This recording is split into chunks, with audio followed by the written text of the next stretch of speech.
本节目由高活营养好奶源、地球宝宝超爱喝的美素佳儿冠名播出。本节目由爆梗有实力、深睡来助力的喜临门赞助播出。专注流感18年，累计守护亿万家庭。本节目由东阳光药特约播出。本节目由超丝滑的德芙赞助播出。本节目由31年销量领先、再创耐用新纪录的南孚电池赞助播出。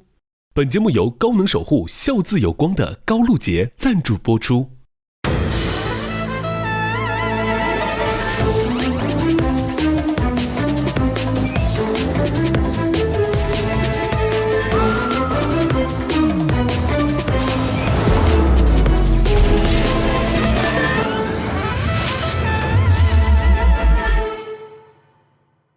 咱们这一次啊是这个厂牌对战的模式，咱们4个是火星厂牌。今天的对面都是主持人。嗨 ，Hello。我们2个厂牌今天比拼完之后，会有一个厂牌获胜，成为最强厂牌。没事，尬住了咱们就尬住了，也有尬住了。行吧，彩玲姐，这是我们的一个救自己的一个方式。好，就是你尬住了，你又尬住了。好，我刚才看着他了，我说你今天得保持犀利，还是要快快乐乐呀？因为已经犀利了。马上，你这么追求快乐，是因为你很肤浅吗？哇，你好像啊！所以易老师，你觉得你是犀利的人吗？我只认为我是尽量准确的人。哎，为什么你们俩就能够在下边？然后你看大张伟、杨迪，你们是都同时期的呀？你们俩在火星情报局连台下的位置都没有了，就是这个意思。那可以看他们4个人互相攻击吧。哎，让易立竞老师问其他3个人，每人3个犀利的问题。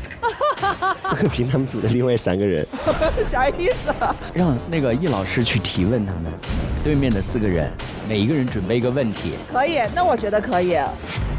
走。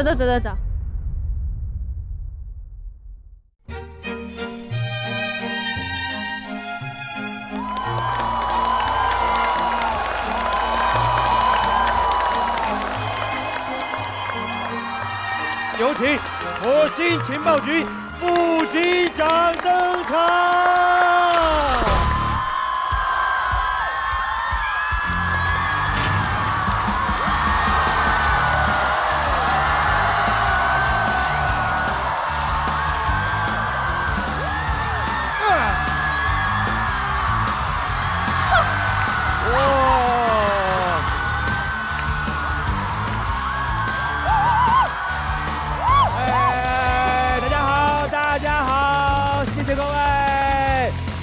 在地球开会是最烦的，在火星开会是最爽的，因为我们是火星情报局。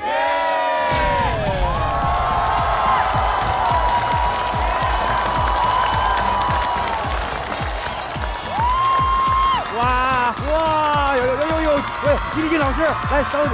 易立竞，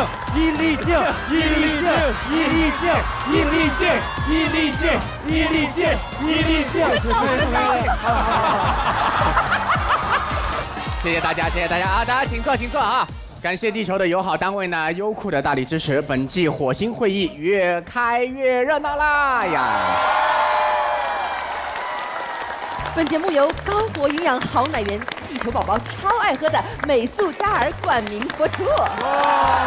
本节目由爆梗有实力、深睡能量满格的喜临门联合赞助播出。专注流感18年，累计守护亿万家庭。本节目由东阳光药特约播出。哦，今天好好看哦，今天太适合说口播了。啊，各位，火星厂牌的大战呢，今天呢正式开始了。火星厂牌将迎接大副局长带来的各路厂牌的挑战。是的，哎，因为我们做这个厂牌大战的原因非常简单，既然好不容易凑齐了这个江湖上赫有名的南薛北张和西洋迪，西洋迪啊，西洋迪，综艺史上最强，怎么好意思说这话呀？没事儿，咱们3个人一起不要脸吧。来，3人预备起，这个是最没默契3人组。这个综艺从这个综艺好吧，3、2、1，走。这个综艺史上最强3人组，一起来担任副局长。好吧，别聊了。我们当火星的综艺质检员，好不好？没错了，通过我们火星情报局来检验出哪一个厂牌才是综艺史上最有梗、最好笑、最有态度的厂牌。哎，你觉得能不能选出来？哇，能做梦，可以，肯定可以的，因为这一次又是新鲜的朋友们了，而且这一次是我们从来没有来过一个厂牌，他们是 MC 天团。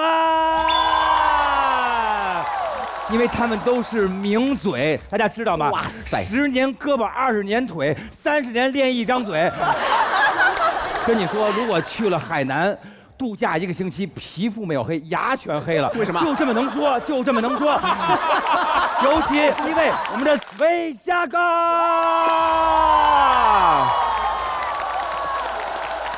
拜年了，拜年了，想死你们了。有点那味儿了，有点那味儿了。喂，吴佳哥，我今天喜欢你的发型哦，头盔锡纸烫啊，这个很少见了，这个发型。因为人到中年了嘛，所以那个发量堪忧，没有办法，只能靠这些东西来补充一下发量。哎，但是说实话，其实我大概2、3年没有这么频繁的工作，是很久没有就是见过这么多观众一起录节目了。哎，其实我觉得还是有点生疏，有点紧张。那掌声给佳爷，想你。希望以后有更多的机会吧，和观众朋友一起来分享更多有意思的事情。谢谢大家，谢谢。您来我们太开心了啊！您是看着杨迪录节目一步长大的，看着怎么样？这一步一步长起来啊！长得怎么样？标致不？杨迪最近带美瞳跳 Trouble Maker。那个，因为 Trouble Maker 的版权实在是太贵了，咱们就点到为止哈，实在给不起了。除非是易立竞金姐特想跳，我愿意。易立竞姐要是在我们这节目跳 Trouble Maker 爆了，伊利爆，哇！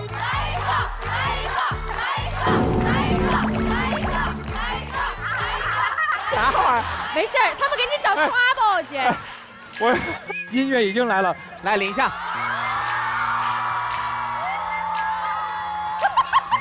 去找静姐，去找静姐。易立竞老师来。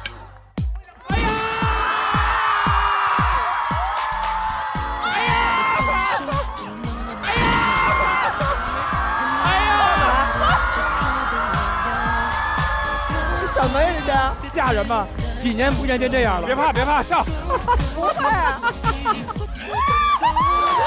什么意思啊？哎呀！莫名其妙，我不要了。我太荒唐了。这个版本太棒了！刚才那个Trouble Maker好像那种老年交谊舞那种，快3慢4。我脑海里浮现4个字，你知道吗？大逆不道。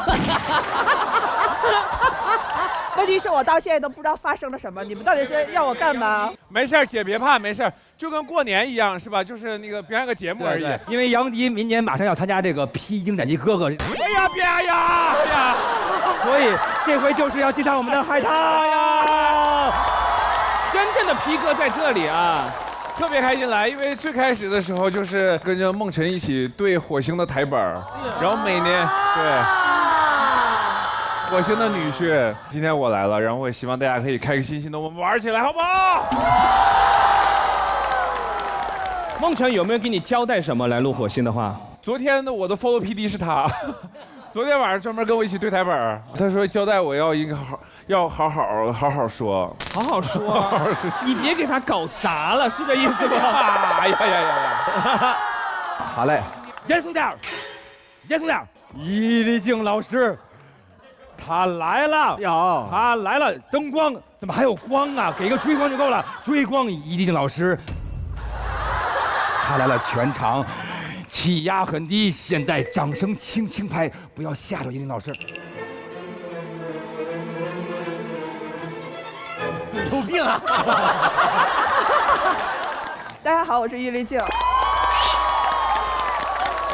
静姐不嫌我们吵吧？你是觉得我的表情是不咸的表情是吗？你们这儿没有什么降噪耳机的商务吗？我悄悄地用手机有一个分贝测量仪测量了一下，已经达到100多，是已经叫有害，对听力有害，绝对是音污染。哇，好严肃哦！那大家掌声稍微小心点啊，自己哈。对对对对的。一到我们的易立竞老师开始讲的时候，你们就这样。对，手指头啊只有食指拍好吗？就这样拍，这样不出声啊。谢谢老师，谢谢老师。我真的是只有小时候去迪厅的时候才有这么大分贝高。小时候去迪厅。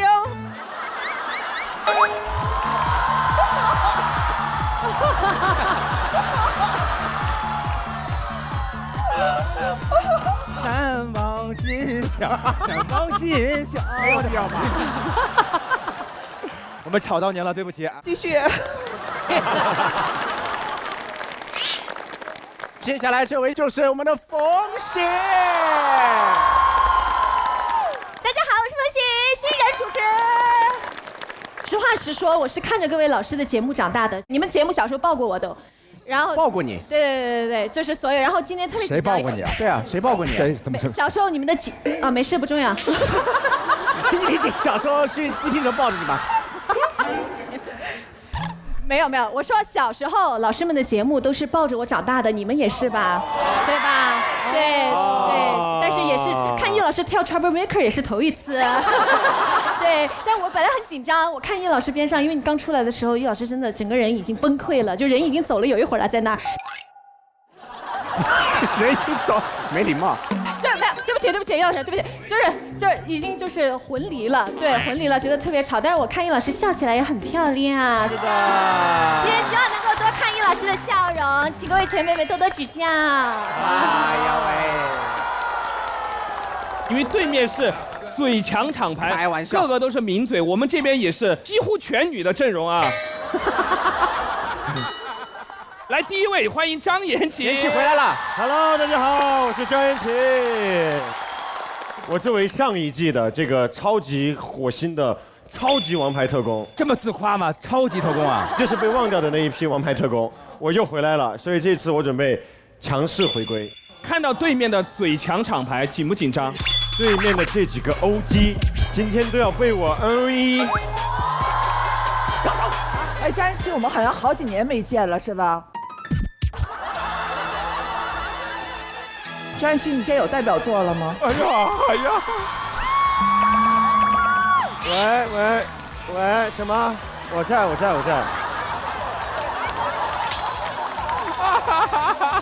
能和易立竞老师一起录《火星情报局》就是我的代表作。还好我是高情商，绝对高情商发言，但这个不是没有用，对。多多向各位前辈学习，谢谢。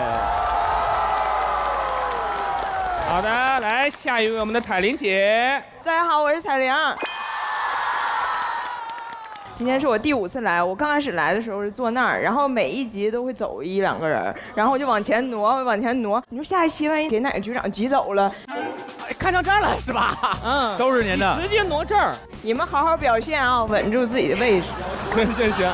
好嘞，接下来今天穿的非常华丽的我们的锤娜丽莎，好美啊，锤锤！你看她穿着这么个衣服坐在那儿，把广告全部挡得死死的。美素佳儿和喜临门真的很不高兴，撕掉他。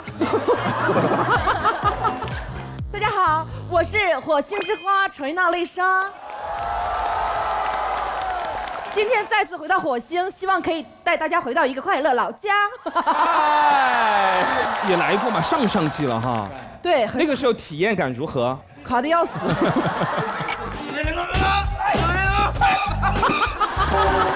过去都是过去垮，哪有这回垮呀？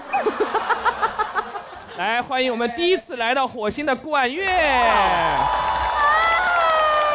家好，我是演员管乐。你夹的好厉害呀！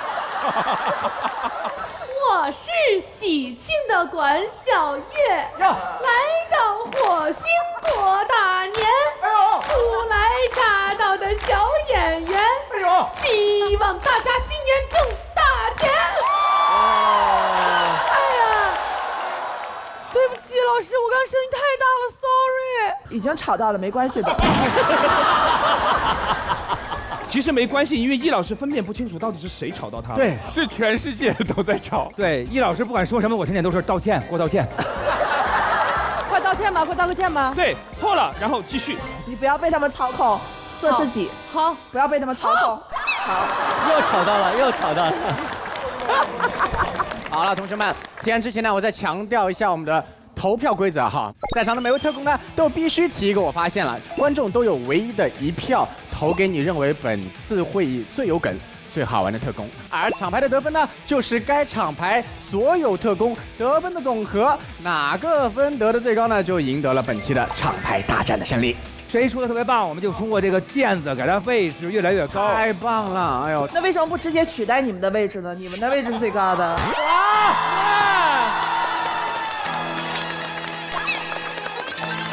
易老师，想做就做，我腰疼很久了。易立新老师，来，直接做，真来啊！你坐，咱3个现在位置挤没有吗？坐，同学们坐。会不会觉得我站在这儿更合适？合适。确实。既然我们是厂牌大战，一定会有输赢，那就势必要奖惩。刚才在备战间呢，两边阵营都已经讨论出了，如果对方输了，希望他们接受什么样的惩罚。现在就说出你们的创意吧。我现在这个不是惩罚吗？好了，惩罚结束了。回来了，他回来了！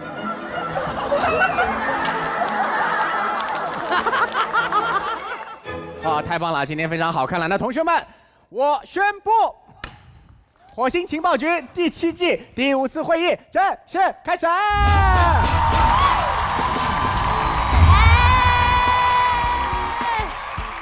那么我们今天第一个提案就交给我们火星厂牌，好吧？管院第一次来，就你先提。我发现，存在感会在你不需要的时候降临。哇，降临！你这个不像第一次来的感觉，但是我气场要达到呀，卡得很准。大家都知道，喜剧大赛之后，我也小有名气啦。让我听听哪边的朋友有认识我的吗？哪边朋友？哇，厉害！我喜欢他这个精神病的状态，一看就是脑子有病的人，太棒了。我在街上经常，现在偶尔会有人认识我，别人认识我的时候，我非常开心。哦，是吗？当然了，走在路上，人家看我说，哎，看到好像是，哎，这是我比他还激动，我就会说，哎，我是，他说你是，我说我是谁，他说你是小婉。他还有个好姐妹搭档张小婉。然后有一天我去配音。我配音的时候呢，因为当天晚上我一定要去把我的美甲卸掉。美甲跟配音的关系是？你是美食节目吗？配？五谷凤爪。因为第二天早上6点又有通告。好忙啊！所以说啊，一定要把美甲卸掉，然后换上新的颜色。我当时配完音已经晚上9点钟了，我搜最近的美甲店在哪，离我50多米。就我出来转个弯一看，嘿，我一看一菜市场，而且这菜市场不是那种大润发呀、物美那种菜市场，它是正儿八经那种，就是说逛菜市场。谁这么逛菜？谁？来个茄子！谁这么逛菜市场？就那种很松弛菜场。它有铺面吗？还是跟卖菜一样是个摊位？它是流动型的，像炒面、炒饭的这种。对。真的假的？美甲做美甲，做美甲。我做一个，哎，快来了！没洗头没化妆，然后乌了巴秃一张脸，我就去了。我说我做纯色多少钱？他跟我说150啊，蛮贵的。150我不修手也不干嘛，150。我说便宜点50。真把那儿当菜市场了。我只收你30，你要做哪个？你要哪个？我给你做。这里是综艺场，不是菜市场。这个钱都要赚。然后我就说便宜点儿，然后我说最低130，我说50，他最低110，我说50，他说最低100，我说50，他说最低80，我说50，他说管乐，他说管乐把我名字叫出来了，我当时很想就是给他扔下150块钱，然后我消失，但是我对他说了3个字。我不是，他说我听你声音就像管乐，你就是吧？我说我真不是，我不是。他说你就是，他说你要是管乐的话，我就给你50。我一听，我说我是，你就在等这下。但是呢，后来我就有一次，发生了一点伤心的故事。哇，去年的时候，转化的好快啊！去年有一档非常火的综艺，我非常喜欢，也非常适合我，但是我不能说。武林风，河南卫视那个。对，我很想去的一个那个锤大丽莎，你帮我把这水拧一下。啊，行，谢谢。你要干啥？一会儿洒水啊？因为我嘴巴太快，然后嘴巴有点干，我快喝点。你为什么不能自己拧啊？不是，我自己拿的话，我说话的节奏会掉，咱们节奏不能掉。你以为刚才你让他拧水那下没掉节奏吗？没事，没关系，以后那个等管乐过期了，我也让他给我拧那个毛妹。然后我就是很想去那个，然后我为他精心准备了很多东西，但是在我出发的前一天，因为方方面面的原因，然后最后没通知我去，我非常难过。第2天，我的好朋友跟我说，带我去饭局吃饭，咱们认识点新朋友，你别自己在家待着，给我总 emo 什么的嘛。然后后来我就说，那行，那我去，赶紧吃完拉倒吧。我跟他去了之后，哎，确实味道还不错的一个餐厅，总是吃到好东西了。然后吃完之后呢，令人尴尬的一刻来了。当时去坐那儿，我比如说有我们同行，有演员啊，有就是各个行业的很多人，一个大桌子。哦。然后就有一个阿姨起来说：“哎呀，你看这是弟弟妹妹，这边都是演员啊，是不是？咱们聚在一块儿，欢聚在一起。”演节目呀？对，有没有什么唱唱歌、跳跳舞啊什么的？我当时我那个饭吃的，其实因为我心情不高兴，我有点 emo， 我就没有说太让自己就是释放出来。我是一个安静的吃饭的、优雅的一个女孩。不相信。没想到那些弟弟妹妹们真的是站起来了，各种绝活。然后他来了一段诗朗诵，卷起来了。他来了一段，我想开放我宽阔的粗暴的嗓音，唱一支野蛮的、大胆的、骇人的新歌。我想拉破我的袍服，我整齐的袍服，露出我的胸膛、肚腹、肋骨和筋络。我当时懵了，我懵了呀。我们也懵了。嘛呢？管乐，我们刚才也懵了，以为谁上你身了，被夺舍了。他气势汹涌，他慷慨激昂，我们旁边的小妹妹也不甘示弱，站起来就是在那东山的。那第3个人演不演托举了吧？得把前面2个人就把手举起来做。咱俩张小快来个托举一下子，快点。然后我想说，大家你看氛围都还不错，哎呀，挺好，就过去了。没想到那个阿姨又说，哎，你们知道妹妹旁边那个人是谁吗？你猜我是谁？没有必要。然后人说，这就是那喜剧演员、喜剧大赛的那个管乐，他就是那青蛇。那既然到这儿了，咱们喜剧演员都来了，那还不得给大家来一个？我当时非常的惶恐，懂我吗？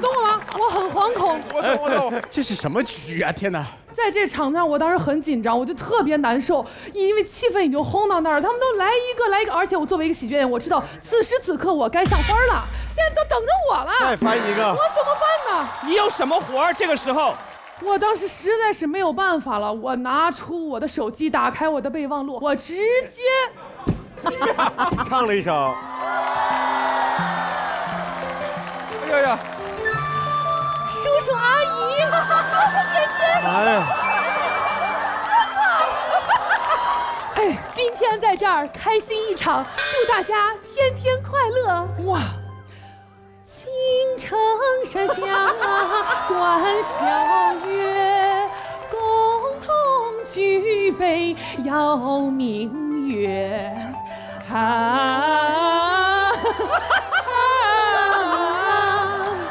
今天大家来相聚，欢声笑语把杯举。哎呀，为了我们的明天，为了我们的梦想，朋友们，喝！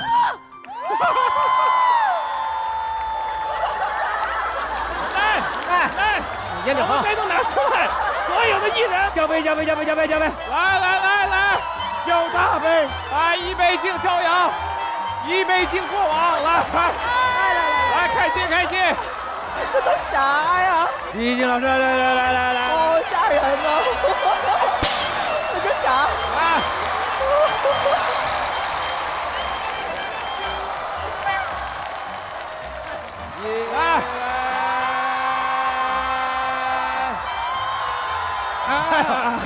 喝不下了。过年了，拜个早年。吃好喝好了。最牛的局，哥哥我下次还来。哎呀，上帝好。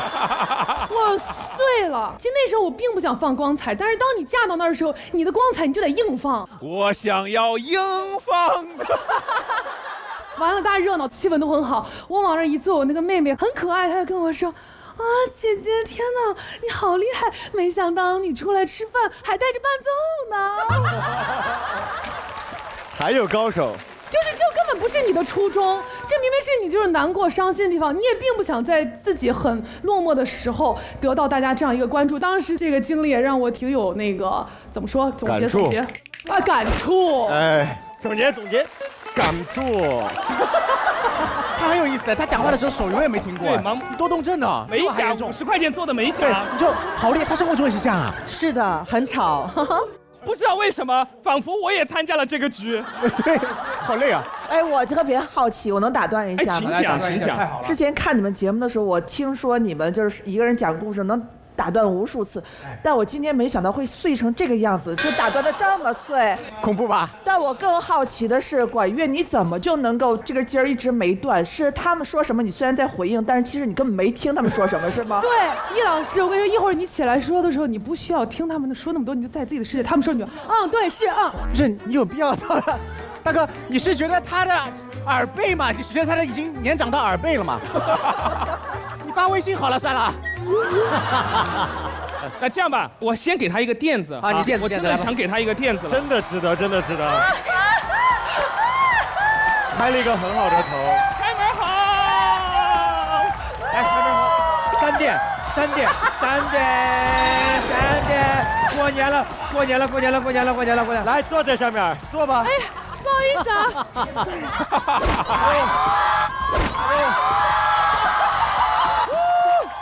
帮我拿一下扇子。这娃娃有点意思啊！妈呀，太累了。这个垫子太适合做美甲了。谢谢管乐的精彩表演，太棒了！天哪，谁接在你后面谁倒霉？我。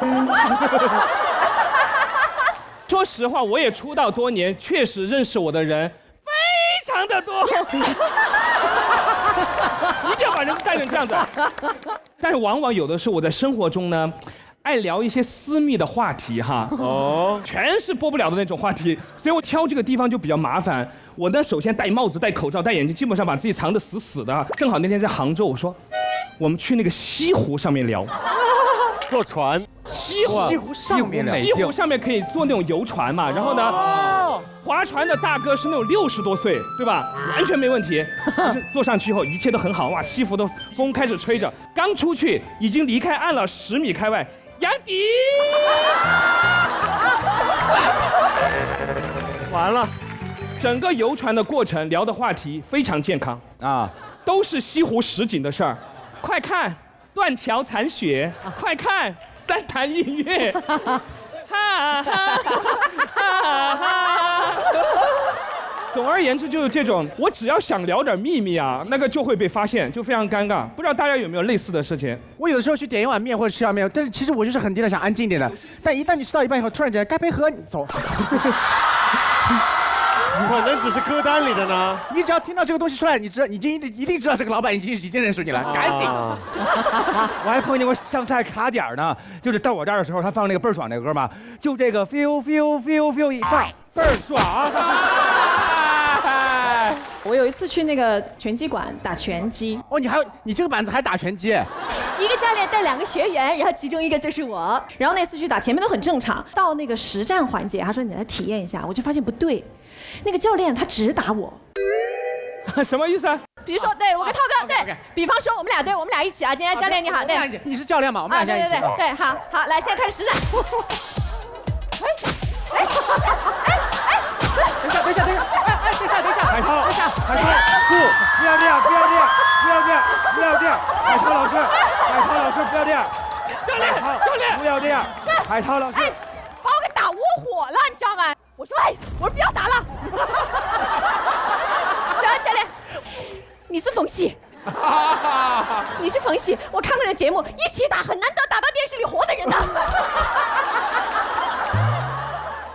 啊，我懂了，明星，没打过明星，你是大明星。他说，打明星啊，我打的就是明星。有病啊！然后到最后，我明明上的是1对2，最后2打1。这边这个人本来是这样子嘛。对。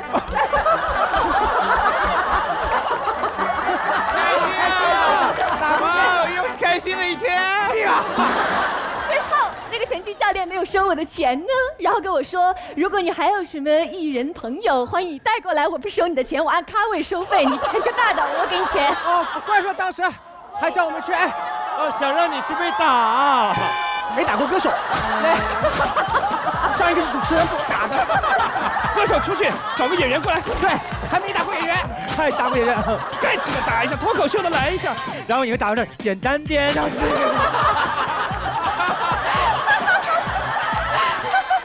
老薛有没有那种关于存在感的事儿？我这2天特别找不到存在感。我这2天的颈椎是，我不知道为什么，就是一直头昏一直头昏，大概有1个多月了。后来我就受不了了嘛，然后新演唱会结束，我就直接去看医生的，然后体检。可是我没有做过体检，因为我以前有什么病，就是针对去看。然后到了那个店里面呢，就特别没什么，因为我以为跟看医生一样的，他给你啪衣服穿好以后，你就开始去体检。然后我遇到第一个医生，我也不知道，第一个医生我就说，医生你好，对吧？那个我头昏，我主要的问题头昏，我不知道为什么原因，对吧？主要是我说都昏了1个礼拜了，我跟他说了很多，他说嘘，你听我说。来看这边，这是哪里？人家是测视力的。下。我什么意思啊？我都不知道，我这个什么意思啊？好了，没事，下一个吧。他就完全没有理我，我也不知道，不管他，我就跑到第2个去了嘛。第2个是外科，我说医生你好，我主要的问题吧，现在就是头昏。嘘，你听我说，来转过去，裤子脱掉。有一个机器，我不知道你们去过没，是一个封闭的一个像那种太空舱一样的东西，但它里面是有摄像机的啊。我们这种人对摄像机很恐惧，我一进去一看，哟，怎么有个摄像机对着我？脱光，我说不是医生，我现在主要把它，嘘，你听我说，衣服放这儿，人脱光，好吧？你们是年轻人啊，这个动作会不会？来跟我做这个动作。我很奇怪，我说为什么要我脱光在你面前做这个动作？我想给他反驳一下，我说是不是你的意思说是只是穿内？他说嘘，你听我说。他嫌我很烦。一个镜一个摄像机，你对一个艺人来说，你其实很有对吧？你就是这样进的吗？他有让你动吗？这样动。对。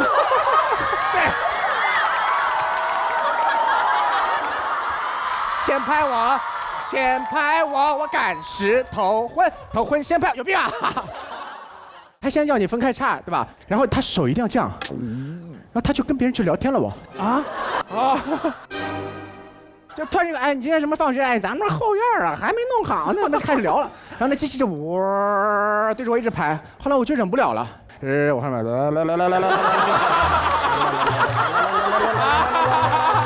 我一做这个动作以后，门口安静了。我觉得他带去的都已经是神经医院吧。从来没有人说做这个动作就做这个动作，他居然做了，这个人智商有问题。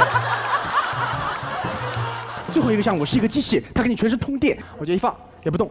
结果他跟我那个医生在看过那个我所有的数据什么通电以后，他跟我说，你好像你这个人很有可能会有的症状是头昏。来了！我说对呀，我说对，我就是头晕才来看的。他最后给我一句什么知道吗？那你自己小心一点。当检查完以后，第2天他才会把你的所有报告说啊你要什么你再去看嘛。所以我一开始没有做过这种全身性体检，我以前在上海不舒服马上就去看专门的东西，先看医生再看这个，我没有经过全身体检，一套流程结束以后，我真的整个人就是好累，我跟他们沟通，他们也不理我，我也不理他们。反正大概一个这样，就是好非常没有存在感。最后的收尾就是因为我现在为什么你们在网上看到我那个脖子不是一直撑着嘛？就现在我颈椎这边有问题，最后查出来就是颈椎头昏。我问一下你这个医院是在商场里吗？就是那个没有，是吧？菜市场，在美甲的那个2楼。咱们还是希望这个薛老师这个身体健康，身体健康是最重要的。对，这个没事。注意身体，注意身体。其实存在感毕竟是我们自己的主观感受，有的时候我们可能为一个偶然的出糗的时刻，觉得有点不好意思，有点羞愧，但可能对别人来说只是一个普通的笑点，甚至转头就忘了。所以这种时候大家都不用太在意，没关系，好玩就行啊。是的。看一下谁能接住我们管乐的提案呢？这边看看。是的，能接住我们这个提案的只有我们的杜海涛。海涛来了。我发现你往哪儿走？那是哪儿？走了。我发现有的时候越努力越心酸。才发现呀，坏得很。因为是这样的，就是我经过这大半年的这个生活和思考和工作之后啊，我发现人最怕的就是证明自己。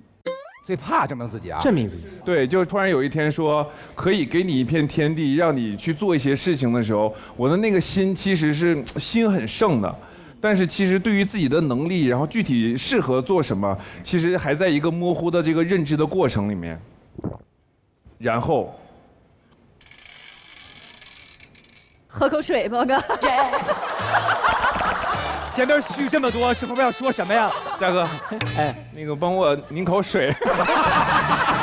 又反了你了，让嘉哥帮你拧水泼他脸上。来，是不是口干？真口干。哎，温度还合适吧？要不要加点热水？有点微凉了。我让你凉凉好吗？其实真的就很想证明自己啊，然后说回来了之后，就是机会来了啊！我终于有个可以施展自己的这个舞台了啊，就是唱跳了啊！大出圈，大出圈，展示一下是不是？咱们来吧！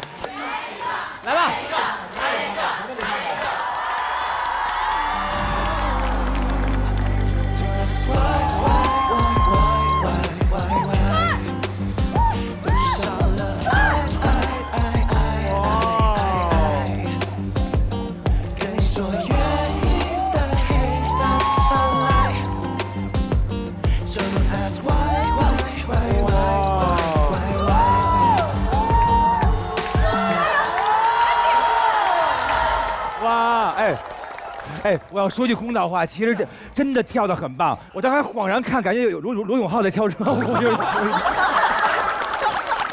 对，就是那个跳YY的时候，我就发现，就是那个舞整个跳完了，跟我想象中的完全不一样。因为确实这个对于我来说已经超纲了，可能我相当于一个小学生的水平，但是那个舞可能是大学考研的那种水准。但是我努力去做了，我去做这个尝试就行。我去参加这个节目的时候嘛，然后那个孟晨也跟我说。你要那个身体要有那个 power， 这个词儿这么难吗？啊，要找到那个点啊，那个点哦，卡点儿。对，我就记住身体要有力量，要记住那个点，身体要有记住那要靠脸啊！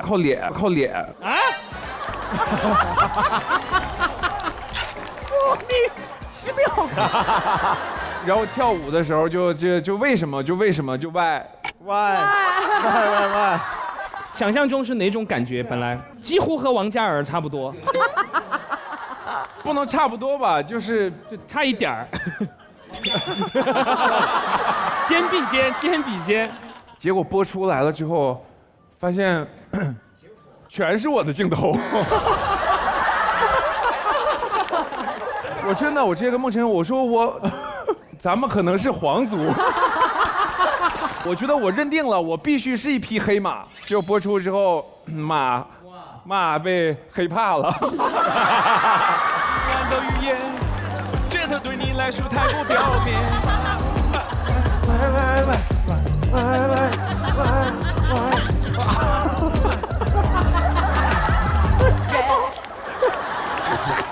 每一下都像踢着钢板一样。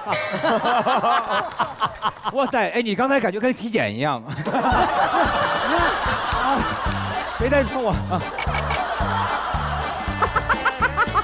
然后紧接着我就迎来了第4宫流行的时候。流行啊，那个时候我就自己非常有信心了，因为我已经经过了4宫的历练，我已经明白了，我从黑马，我从皇族，我走的是成长线。啊，逆袭，养成型的。流行整个我就彩排，我整个跳的时候，然后我非常的有信心，因为老师专门给我调的那个舞蹈也是按照小学生的水平来的。我彩排的时候，我得到了总导演的鼓励，说海涛，你翻身的机会来了。哦，关键是你还信了。我不光信了，我深陷其中。结果流行播出了之后，说我跳的像湘西赶尸。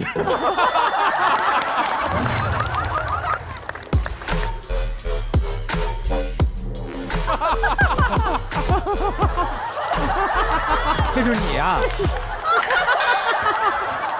但是我觉得蛮酷的，还可以啊，酷哎！等一下，我知道了，可能他如果是个群舞的话就很帅。来，后面，是不是？给我站好，两排站开，好，准备好 ，OK， 来，把 C 位给我，来。现场所有的观众，大家好，在我身后的就是我们滚烫哥哥团。那我们就期待稍后用你们的舞台和大家见面。来，3、2、1，走。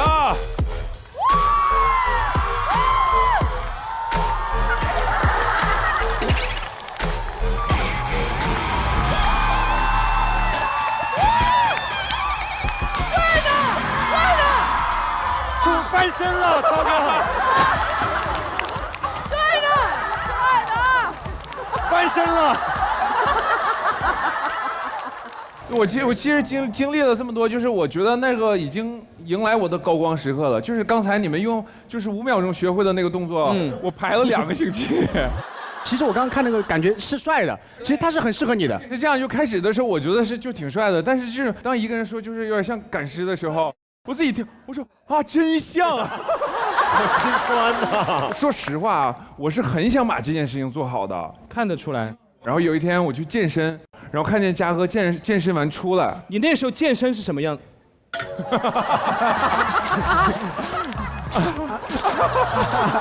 没必要吧？他就在那个我一出来，他就一把抱着我，咬你脖子，咬。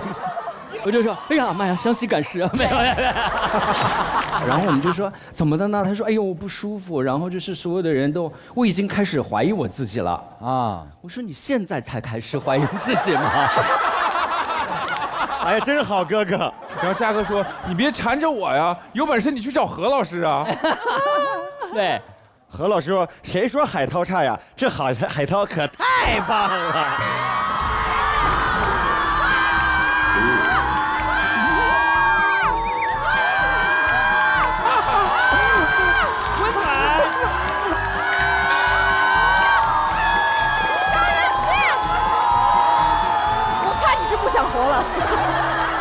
现在想来，原来我们都是老何计划当中的一份子。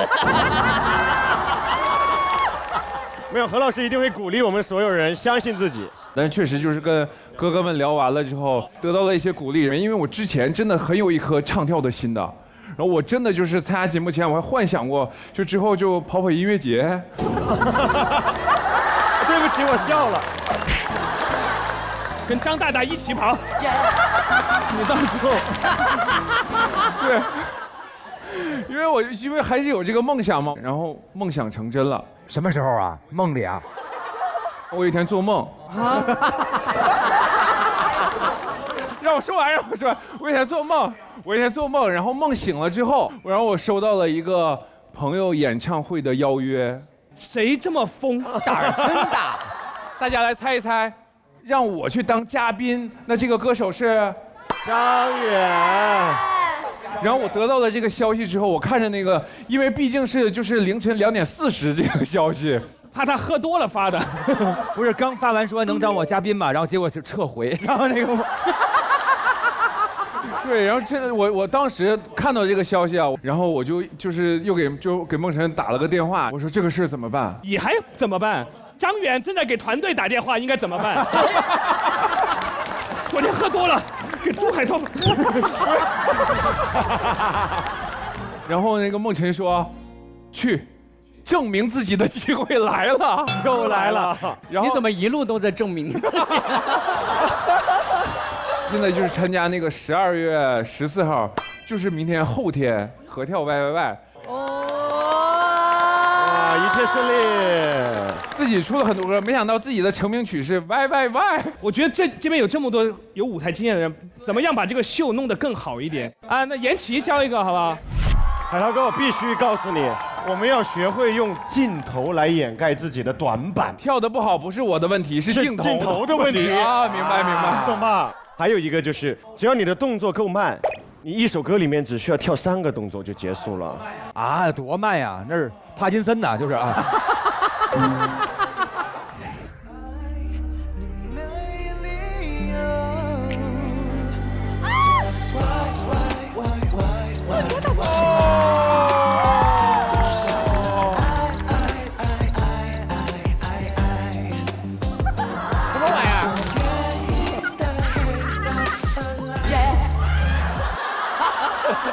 这是什么才艺的都是？我觉得海涛这个 YYY 为什么那么出圈？你表情没控制好，哎，太疼了。那我应该怎么办呢？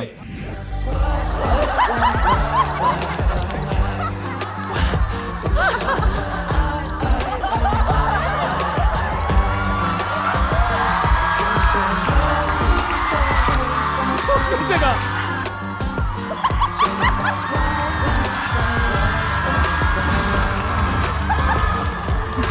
有毛病，神经病！真的 why， 这些演出让大家证明了演艺界门槛真低啊！就是 why。我觉得你可以把刚刚的慢动作，然后伸展开来，舒服融合在一起。不管你做什么，咱们都跟着你，好吧？这样，好，太好了，你彻底完了，好。舒展，眉头。眼睛大，表情好。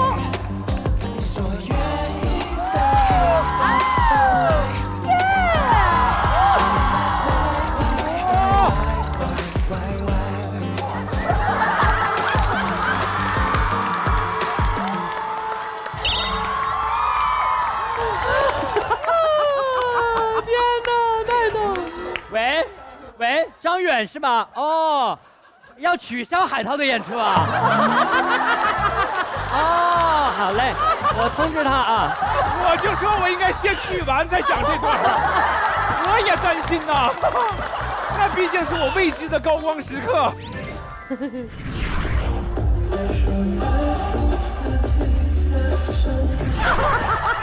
我海涛，哎，我特别好奇，你就是你该这个表演真的是在P哥里走到4公。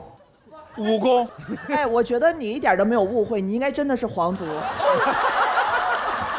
叶老师，那个皇族想跟你跳个舞，来了。哦！哎，全场安静，咱们准备好。斯坦尼卡老师在哪里？咱们3、2、1，走。咱不动，咱就靠眼神给到。先抓头来了，抓头。挥手往前挥手，别怕，对。指手指他，别怕指他，对。转身，来，慢慢手抬起来，走。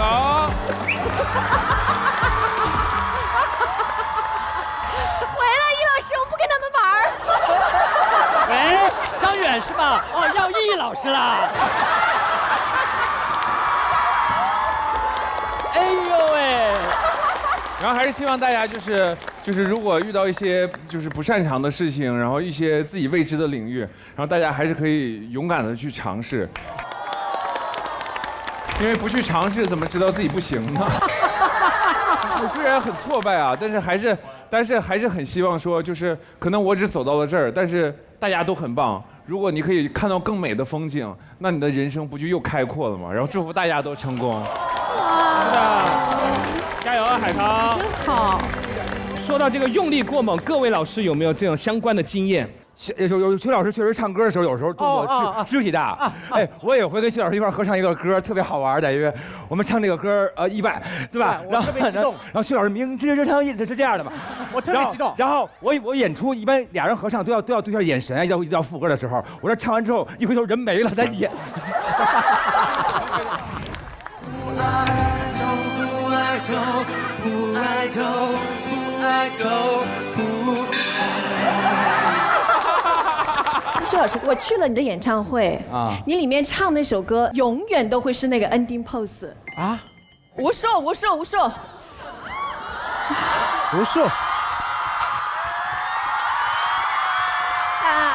也走。在人们无数次生错里，怎么才有阳光出远万里？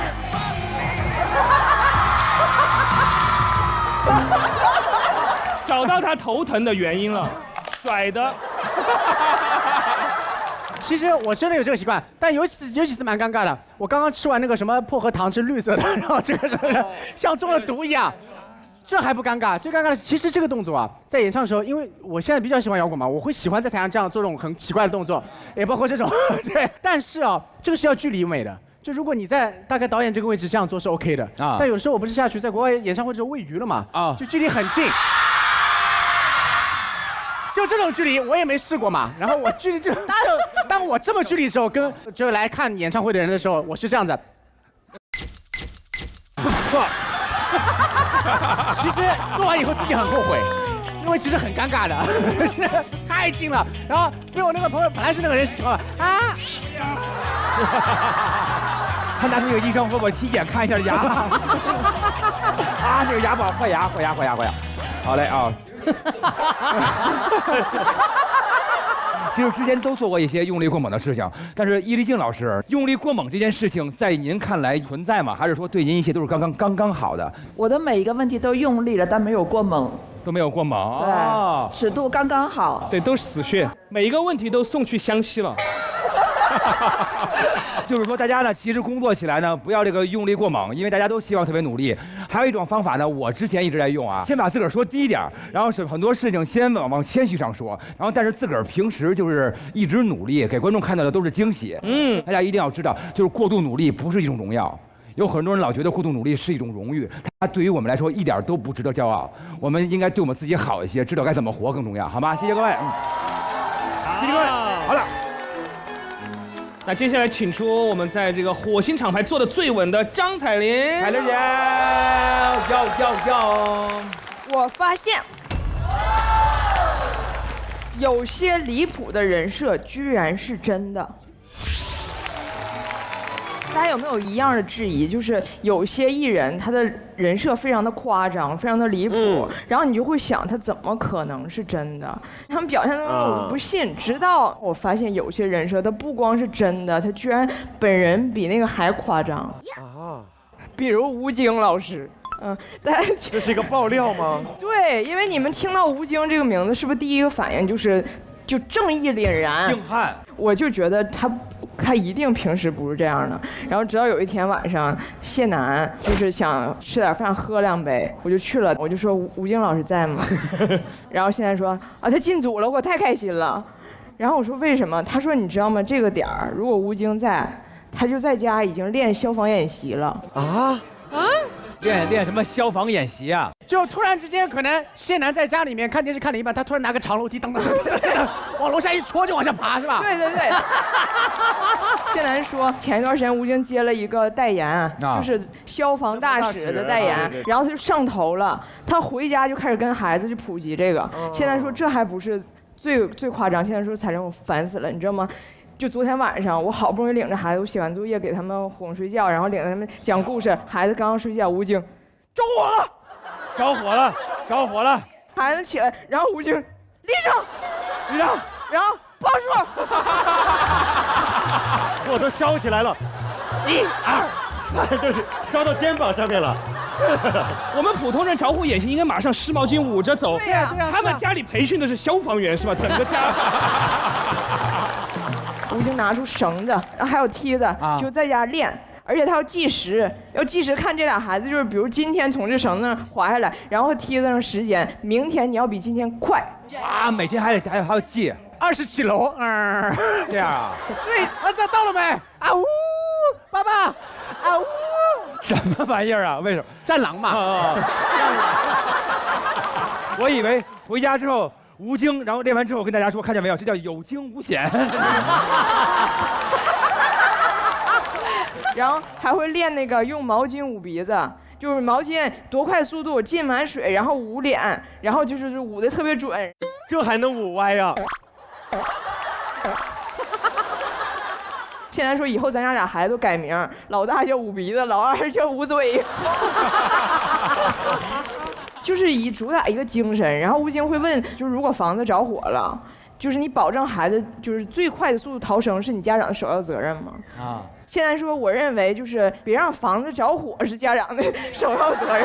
对呀，别着火呀，这个太有道理了。我觉得那个消防大使找吴京简直找得太对了，我没有想到他能这么上头，他这么敬业。然后后来我又见到了金靖，他又帮我证实了这个事儿。因为咱们对金靖的印象是不是就是他的很疯狂、很疯癫，表情也是丰富啊。但是我也会觉得他一定本人不是这样的。然后去年我跟他录了一个节目，我跟他就打了一个招呼，也不是很熟，寒暄一下。对，结果金靖，来彩玲。哦，就是上劲儿了啊！然后就过来说，开始那个啊，这导演组烦不烦？这导演烦不烦？这么多事儿。然后我当时懵了，我说，就还行吧，怎么了？然后金靖说，没事儿，麦是关的。好像。然后我就说那是这导演是有点烦人，节目组。然后金靖，麦没关。神经病，真神经病。然后他就跟别人聊天去了，就是这一场无望的灾责让我完全不知道因为什么。然后我还找了一下我化妆师上来，我说你帮我看看我麦关没关？我一看是关的。逗你玩啊！然后我才发现他本人，他就是这么颠。海玲姐有这个提案，我觉得非常正常。为什么呢？因为这个人吧，台上台下人设很不一样哈。他在台下是一个那种特别谦虚、特别有礼貌。他在台下就是如果要跟你对一个什么内容，他说不好打扰，特别客气。结果镜头一开，今天发生什么事了？今天因为我们在那个火星外面不是有个板子吗？有大家的嘴，通过看这个嘴的照片猜这个艺人是谁。看到那个嘴中间有个很大的照片，这谁的嘴好丑啊！然后我在旁边我说，这是杨迪妈妈的嘴。马迪妈。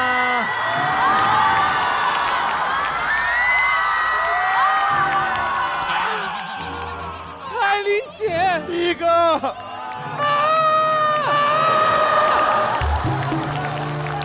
不，我必须要帮我妈妈说句话。我妈妈的嘴一点都不丑，她是牙齿丑。她的牙。彩玲姐还说了，这是谁的嘴啊？像刀砍的一样。我说那是维嘉哥的嘴。就没好话啊。然后马上很好看，我喜欢他的唇色。而且我听说彩玲好像还改变了嘉哥的人设，对不对？对，因为我跟他录过一个那个家务的那个节目现场我们在那个观察室的时候，他看我家，他就很难受啊，太乱。然后电视上一播我家，他就不看，我也不知道是怎么回事。我确实真的有点强迫症跟洁癖。嘉哥是那种拿小吸尘器吸大吸尘器的那种人，明白吧？没有那么夸张。因为吸尘器外边也会脏，他拿小吸尘器，吸尘器套娃。我家吸尘器从大到小这样啊。有一次我们俩被派去那个国外出差，我说洗澡，咱们俩共用一个卫生间。我说你洗完澡还是擦一下，要擦干啊。如果我先洗，我会擦干，然后让浴巾我也会给它摆好。而且一般就是那种洗完澡之后，那个烟雾去了散尽之后，玻璃上写几个字：今天辛苦了。今天也是很棒的一天，还会画一个爱心，画一个爱心，对自己好啊，是这种。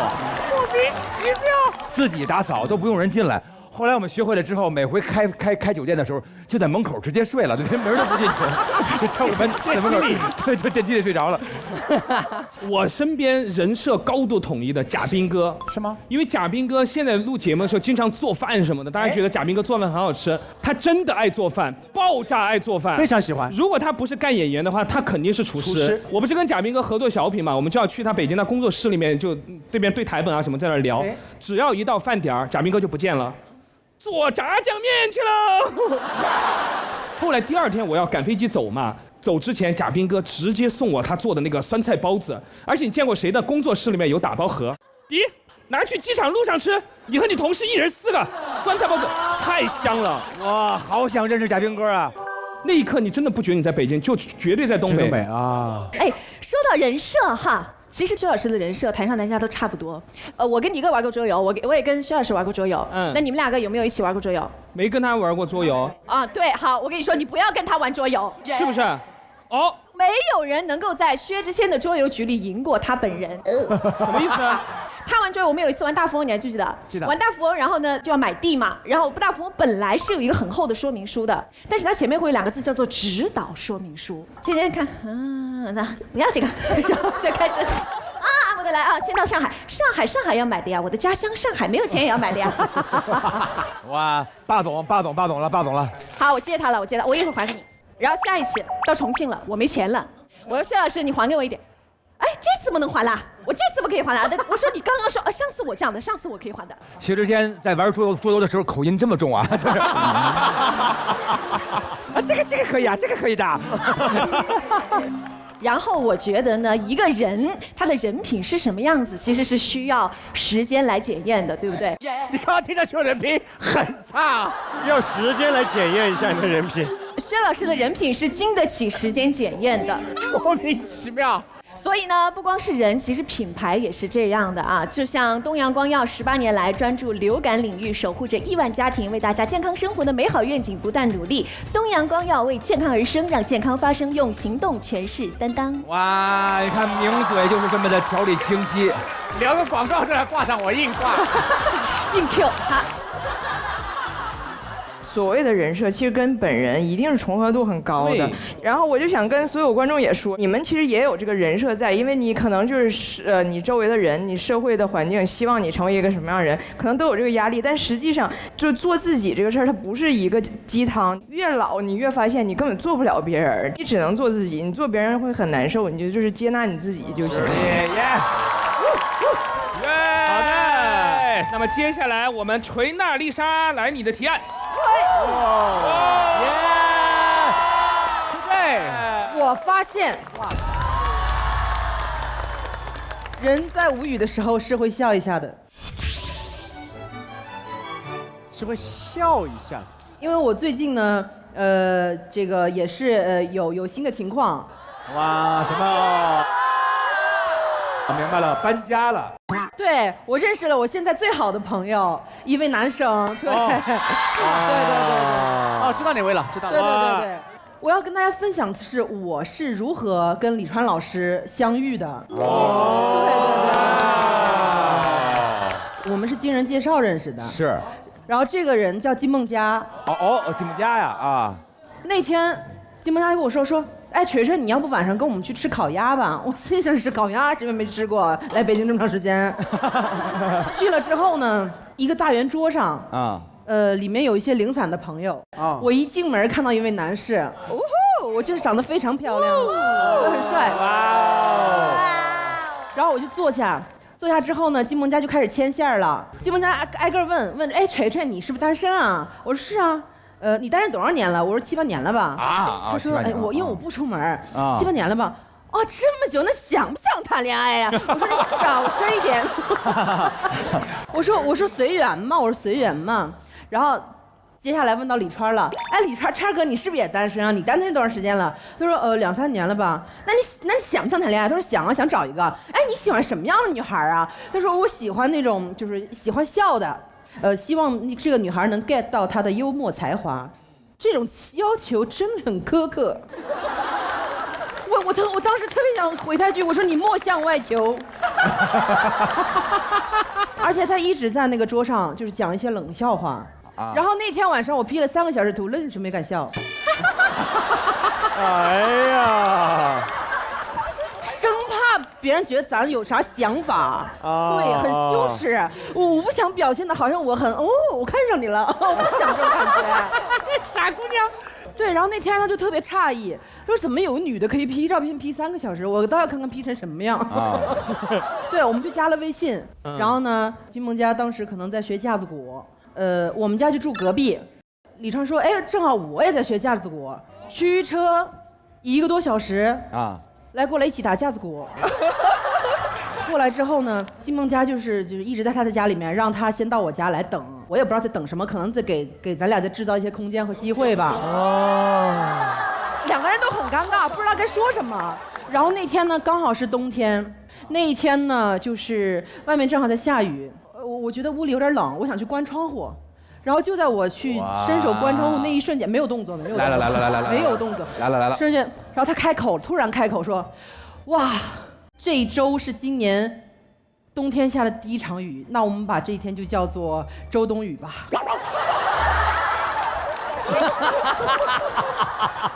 我当时那个状态让他笃定了，我就是他的理想女孩啊，因为我表现得很欣赏他的幽默才华。你怎么表现的？我是真的有被无语到，那个窗户关了一阵，他说周冬雨吧，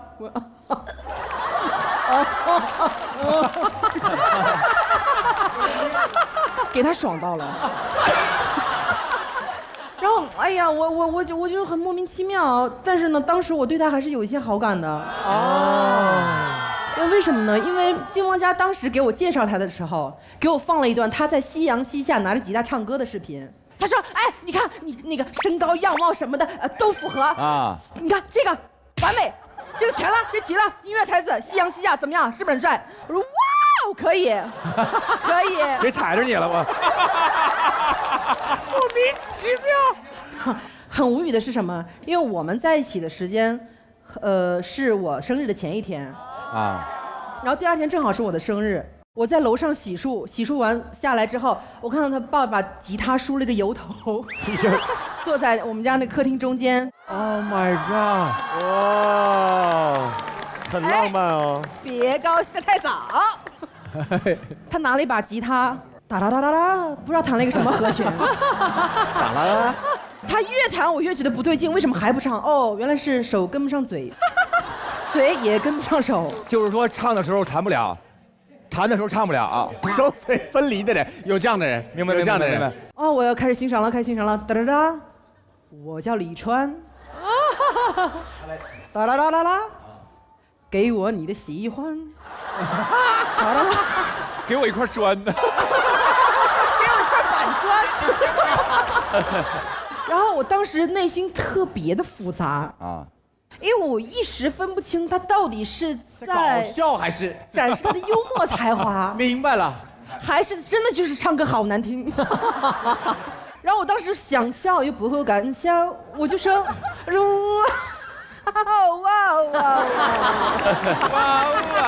耶耶！我说那天那个我想看一下你在夕阳下弹琴的视频，可以吗？他说可以啊。我特意把声音开得很大啊。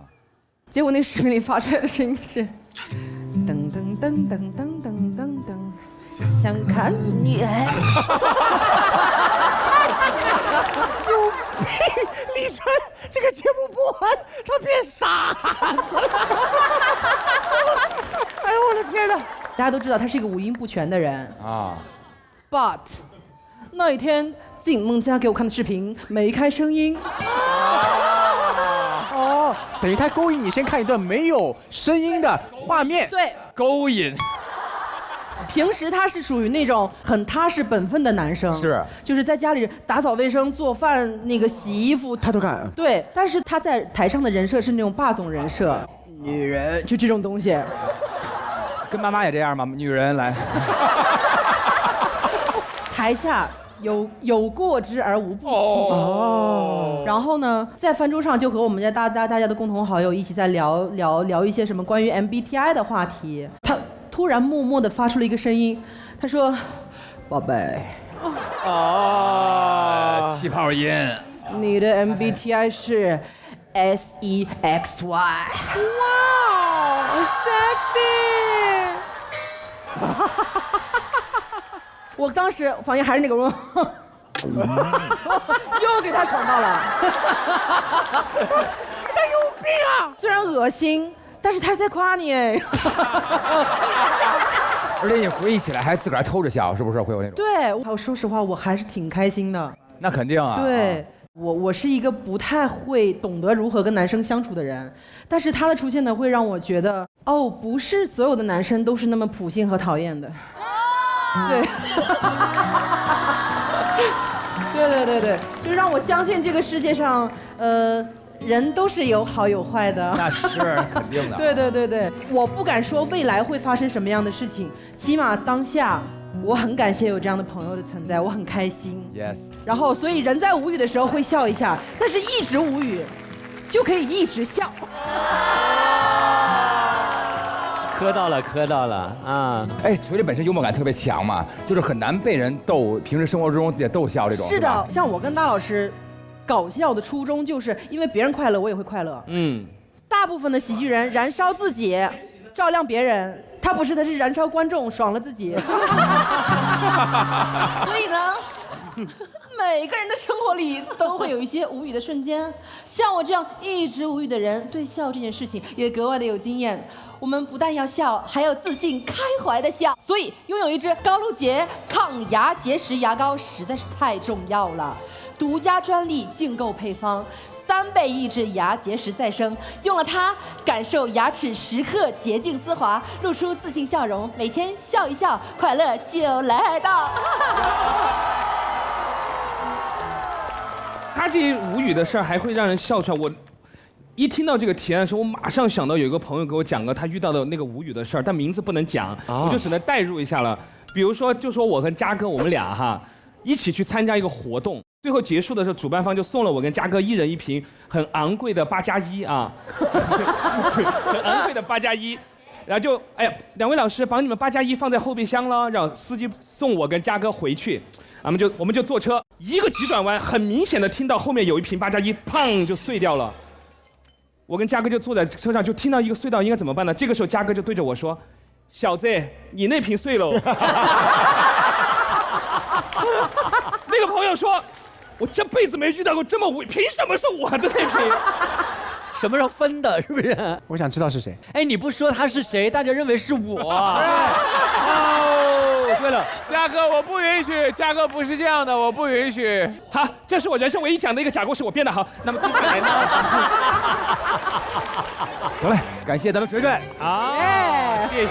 好，感谢锤锤的提案了哈。我们检测到地球快过新年了，那阵仗真的是锣鼓喧天，鞭炮齐鸣，人山人海，热闹极了呀！那咱们也学习一下地球新年的习俗，贴福字，沾沾新年喜气。好嘞。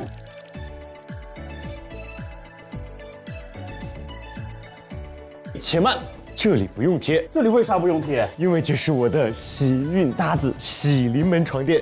主打一个深度好睡眠，无论在火星开会有多累，只要躺上睡一晚，第二天保证满血复活，好运爆棚，可谓是梦是美事，醒来见喜事，处处遇好事啊！不愧是当过王牌特工的人呢。再说了，这里不是有一个喜字吗？这就叫天选之喜，自带光环，妥妥的喜运王者，直接开启喜运新年。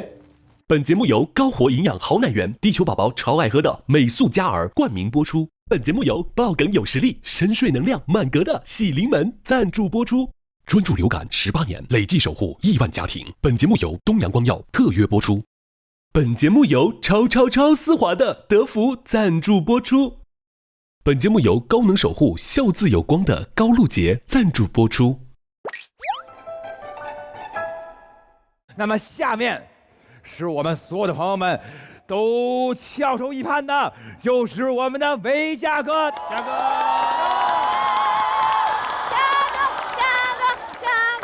我发现，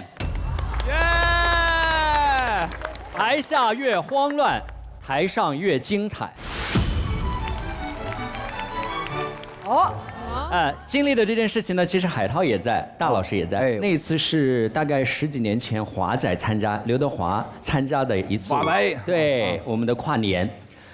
他非常非常的敬业，他要唱很多，大概是30多分钟的表演，而且他要精准到最后的倒数，他要看着这台机器说10，好，这台机器9、8、7，就非常非常难，所以我们就一直通过这个在彩排。这个彩排完了以后，大家都认为就是很精准了，而且很开心。3点钟彩排。他彩排得非常尽兴，我们也彩排得很舒服，我们都不知道时间，就大概就是可能已经到5点多了，那我们也没有觉得时间有多赶，然后按照每一年的流程，就是很舒服的说，那我们回房间，然后稍微坐一坐啊，吃个饭啊，聊个天啊。印象当中，我觉得就是反正大概也还有富余的时间。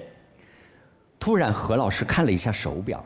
就是那种大家都还在很休闲，随便的看了一下，随便的看了一下，也没有人催场。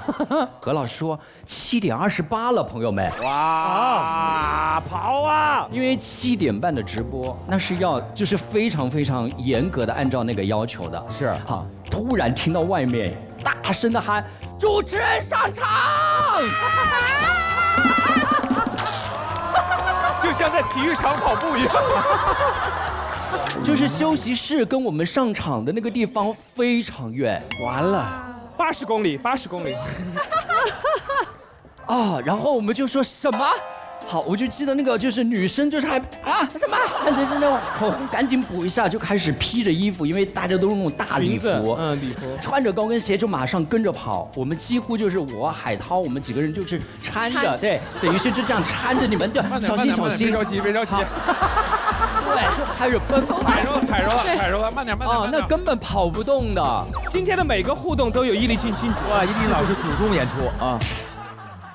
好，我就跑到那个临场的时候，就已经放先导片了，就是什么，明白？今晚的嘉宾阵容有谁。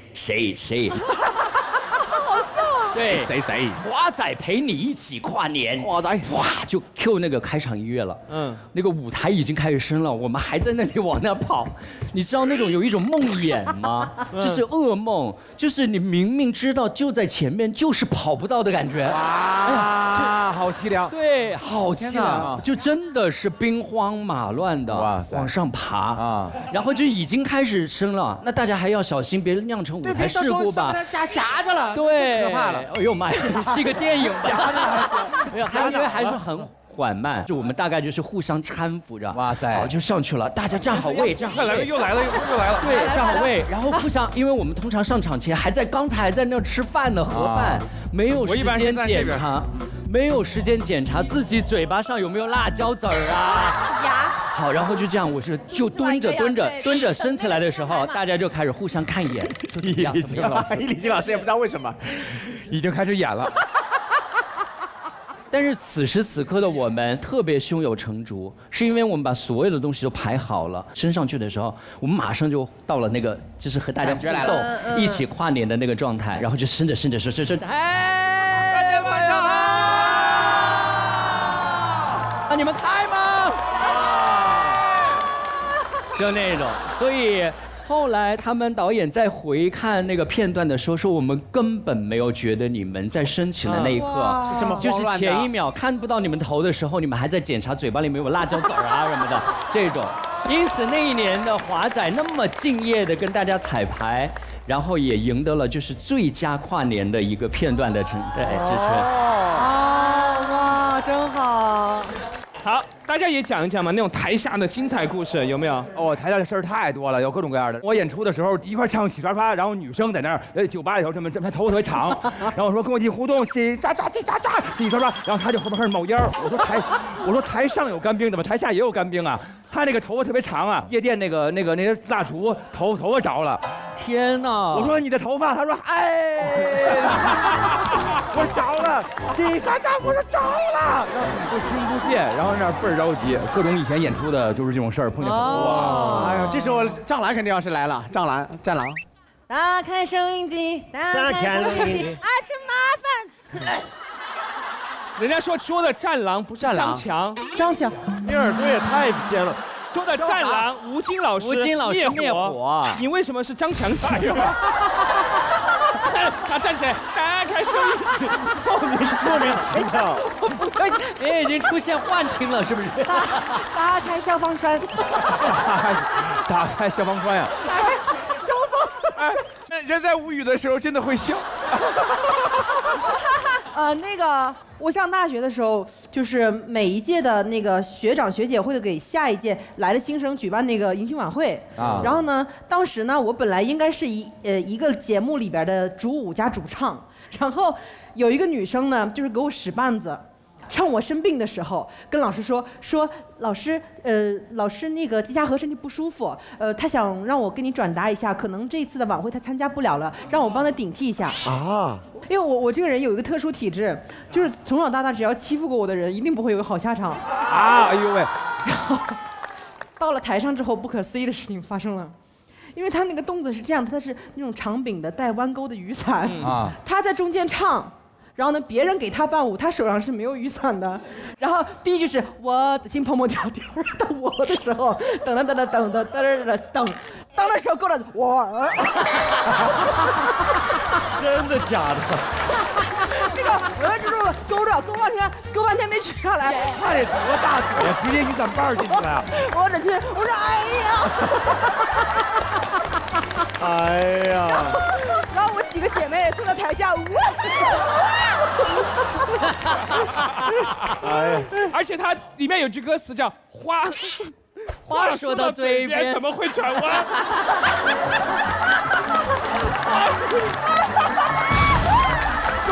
话说到嘴边怎么会转弯？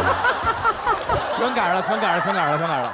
这个时候，那个舞蹈演员就不够专业，要保持平衡，这边也应该勾过来，哇，两个啊，这样就不会歪了，不转弯了。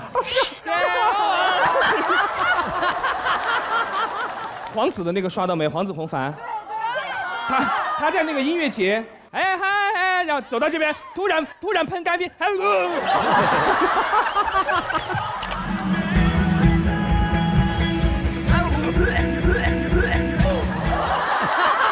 那种干冰特别锁喉。好的，那差不多就说到这里了哈。好了。我听过一个理论，如果上场前你觉得稳了，上场之后就真的特别容易垮。对，反而有的时候你觉得，哎呀，完了，我好紧张，怎么办？真是，反而特别容易沉。综艺之神眷顾，所以说有可能台下会有一时的慌乱，代表着你对这个舞台很尊重，对吧？最终你可能会得到一些非常值得的收获的。对，而且我觉得真的是因为大家的这个认真的态度和每年的这个经验的累积结合在一起，才能够让场上场下都非常的自如，是的，所有的问题都能解决，就像咱们的美素佳尔一样。哎呀喂，他们的奶农有100多年的养牛历史。哇哦，这个词难不难说？他们的奶农100年养牛历史。而且他们上岗之前要培训整5年，什么？哦，每一天兢兢业业、认认真真的学习挤奶，而且他们的牛吃的是28天天然生长的黑麦草，这样才能产出这个蕴含丰富的高乳脂、高蛋白的好奶。所以真的要为大家的认真点赞！厉害，严吉厉害！有请下一位。有请，他一立那儿，别人就安静。他是我们的伊丽姐。我发现，看起来坚强的地球人只是碎的不明显。我其实就是特别容易碎的人，只是大家觉得我看起来好像是很坚强、很冷静。不会 Troublemaker 那会儿已经碎了吧？肯定碎了，肯定。我其实真的是每次上舞台之前的话，我的压力都特别的大。为什么？等下这句话都打扰你了，还不能接茬？别接了，别接了，老师出不了相声，大家不要轻易的出手。没关系，没关系，我当时这是一个训练，我看看我的极限能到什么样的程度。好，没事，您来，您来。我其实每次上台之前就是会有压力，非常有压力，就包括我哪怕1对1的采访也是这样。像这种人多的话，我更是压力非常的大，就真的会容易碎。我记得有一次的话，是我们在吐槽大会的时候，然后一堆人站在那儿，我当时好羡慕他们的，我觉得他们特别从容之类，就包括你们。然后我就说，我说你们都不紧张吗？他们有人说可以啊，没什么呀。然后我就觉得说啊，真的吗？我就特别好奇，我说能握个手吗？我就握了一圈手，大概是4、5个人还5、6个人，我都忘记了，你知道，握了一圈手，我只握到一双温度正常的手。哦，是谁？所以你们能想到那些看起来特别从容，就跟我说我紧张有压力说，你们都觉得不太可能似的。你们知道那双温暖的手是谁？谁？我刚刚其实已经问过这个了，你完全没理我而已。他讲话的时候不听别人的。李诞的手吗？是不是李诞的手？不是李诞手，他老平时这么着插着，他老捂着，是这样的。搓热了，在里边搓呢。他就胡说。你知道，连那个张绍刚的手都是冰冷的，对，都是冰冷潮湿的。湿疹，张老师有湿疹。湿疹还行。好，我没有问题，我会习惯你们的。您说对不起，打扰你了。你应该说好多对不起了，你一直在打断我。因为我会在乎吗？听我说，我要坚强，我只是碎的不明显而已，我其实早就碎了。我其实有一次采访浪姐的时候，有一个女艺人，我采访她之前，我头一天晚上几乎就没睡觉，我压力大到不行。这个人其实她在江湖上跟我一样的那种，就是刻板印象，你哦什么好像你知道似的。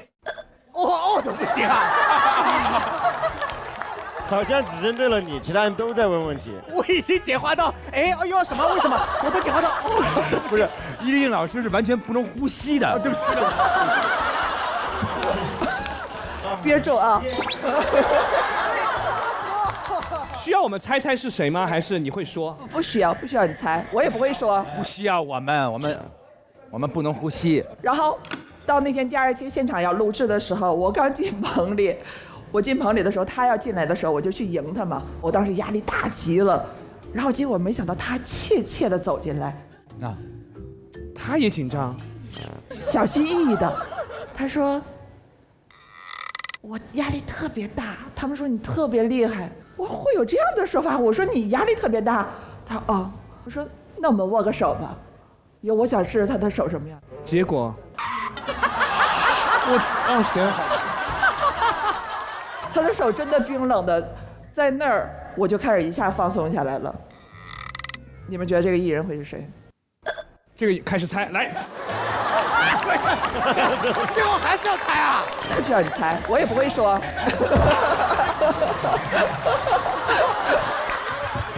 神经病！搞了半天只是我们实际部队而已了，你还得猜他实际。我们问你回答是或者不是，是浪姐一吗？是。浪姐一。宁静老师是不是？静姐。对，宁静姐挺好接触的，就有点是还行。那是因为你们接触过，但是没接触过之前的人的话，大家都会觉得他很难接触。当时就想的全都是可能一系列的反驳，或者是那种。所以静姐，你也是怕别人反驳你的那种，是不是？谁会不害怕？作为一个主持人，你不害怕别人被反驳？我以为你不害怕。你传递，我们都以为你看上去是越挫越勇那种。我其实早就碎得不成个了。我说我和宁静来，我们俩真的是可以弄成一个组合，叫岁月静好，破碎的碎，这真的是，我们俩真的都碎了。然后我记得我当记者的时候，因为我是99年当的记者，我当记者的时候第一次采访，那会儿的时候其实是个小女孩嘛，采访是出租车司机。哎，你为什么要笑也不行？出租车司机不要比我受血气啊！ 99年的时候，北京的话还是面的嘛。我当时那是第一个采访，是要采访关于这个汽车发动机里头安装一个什么什么机器。但是就是我还不敢上来跟人说，我说我是记者，就你没有那个信念感啊。我就想了一个办法，我说我去打车。我一个车去打车去，上了车之后，先跟那个司机去哈了，反正因为北京的司机都很贫嘛，闲聊，对，一直在那说瞎聊，聊了之后的话。因为到10块钱起步价就要跳了，那会儿其实收入特别的少，所以呢，我要在跳之前把这个问题问他了。你要在跳之前跳车？哇塞！来，这个同学要说话啊，允许吗？来，不允许，他憋着你，哇！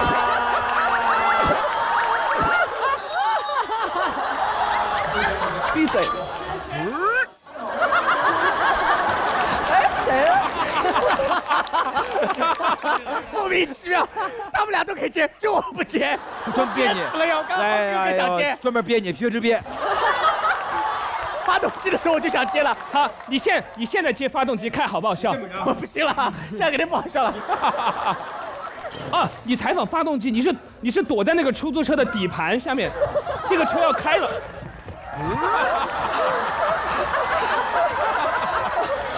所以叶丽静老师又叫阿杜。我应该在车底，不应该在车底采访发动机。维嘉，你跟他们学坏了啊！也不是这样的啊！别这样，被他指导的坏同学，我们就坐在地上，好吧？没有资格的，好吧？再来，看看后面有几个啊？一群阿尔法狗在充电是吗？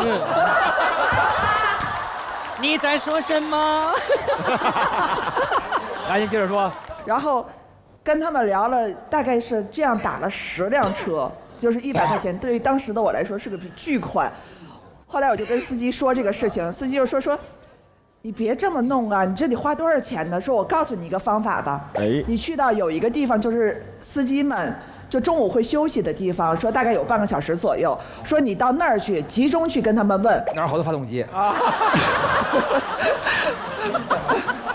我说好，那我就去了。然后怯生生的走到那儿之后，忽然发现，对面就地上一堆人，地上真的是或坐或蹲或站，一群的司机，然后有的就穿着个大背心，有的甚至光着膀子，就完全。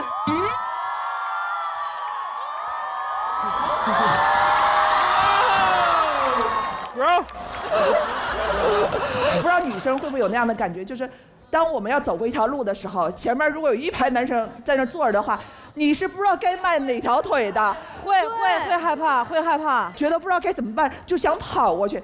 但是那么一群人，我就站在原地就盯住了，我就真的碎了。老师，我打断一下，你为什么要打断呢？我选了一个最累的动作，我换个动作。好了。我到后来时候一看时间实在不够了，我就噌的一下鼓足勇气就冲到他面前，他们当时都吓了一跳，你知道吗？吓死了！这个节目好浮夸呀的，这不关我，是他们的，不关我。那你是怎么起来的？你不是跳起来的啊？就我不能起来。勇敢的冲过去，采访完成了吗？采访当然完成了，然后用了最省时省力的方法，但是前面我已经花了一笔巨款了。没想到叶老师也会碎，但是他每次碎了以后还会鼓起莫大的勇气完成他工作的使命，了不起！反正快过年了嘛，就岁岁平安吧，大家都岁岁平安。叶老师，你采访大家嘛，随便问几个，平时也没这机会。没有，我很想问杨迪。问我是吧？让问我，你现在问我吧。你好浮夸啊！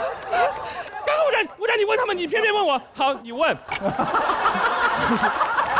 这就是我的招。我是真的很好奇，你在这做了这么多季的话，你讲了那么多故事，不可能都是真的吧？这个问题问得非常好，确实录了这么多季，讲了这么多故事，所有的故事都是假的，全假都编了，全是编了，没有个真的故事。No， 我会有一些加工的成分，但是一定是真故事做底，这样我才有画面感。如果没有画面感，我讲不出来。所以说我能保证真的是真的。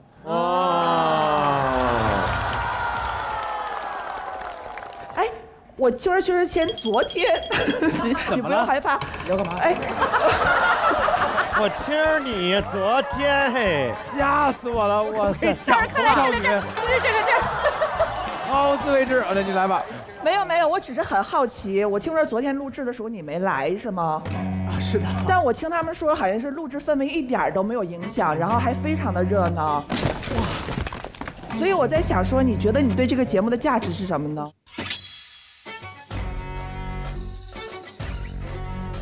我觉得我多余了。问出来了，问出来了！哎呦哎呦，易立竞老师有气场，绝对的，有气场，绝对的，绝对的。大张伟，那昨天薛之谦没来的话，你会觉得你的光芒更盛一些吗？我有什么光芒啊？我跟薛之谦，我们是发同样的光。这个节目大家好才真的好啊！您这么多年了，不知道利他才是利己吗？这就是一个基本社会的规则呀！啊，好官方啊！这么假的答案，你自己都能相信吗？你看看，愿意相信美好的人才会美好。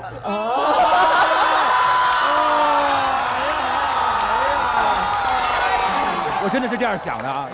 其实我们维嘉哥跟那个易立竞老师录过节目，就我们一起啊，那个录闺女的时候啊，因为呢，就易老师就请来做那个飞行嘉宾，然后他就会输出一些其实现代的女性要通过自己的努力来证明自己，然后一大段的输出讲得非常的好。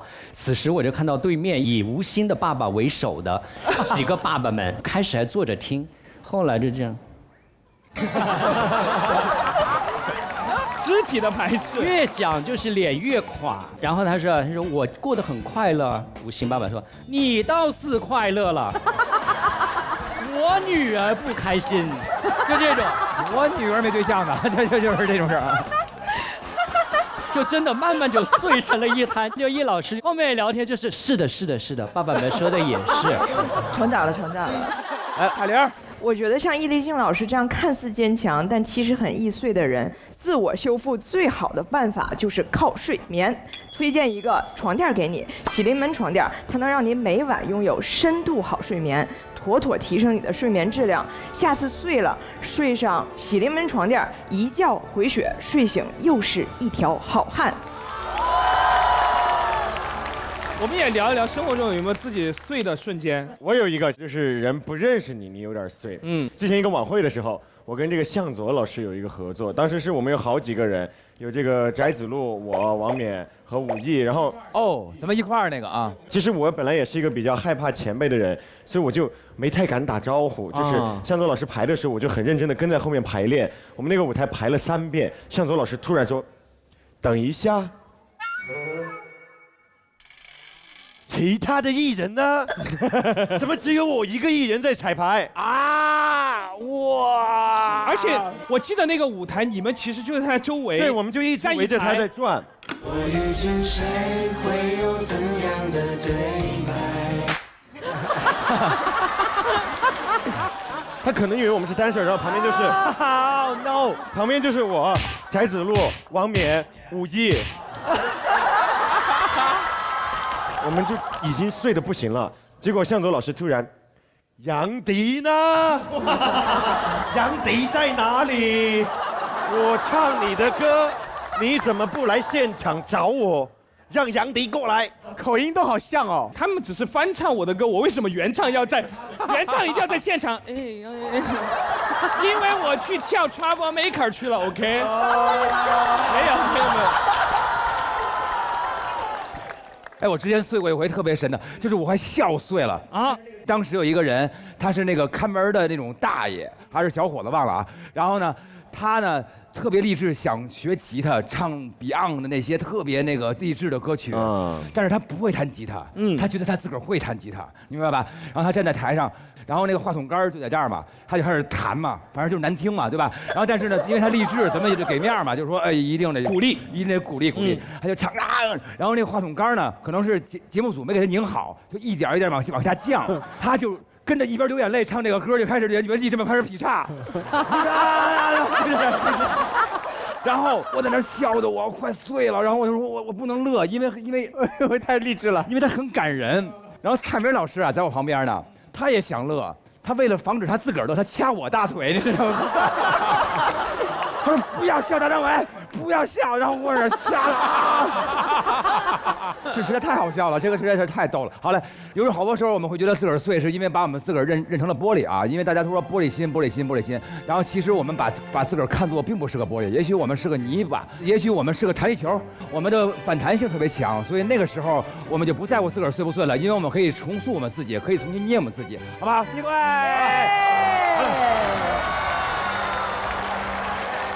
好嘞，下一个提案是谁？来，张延琪来啦！延琪，我发现，哇哦，地球人的人机感越来越重了。就我有一个朋友叫王子异，哦，他真的就是那个出生在1996，幻想中说唱领袖。对，要做完全套。他要是遇到伊丽静老师，那怎么办？来了 ，bro！ 哎呀 ，bro！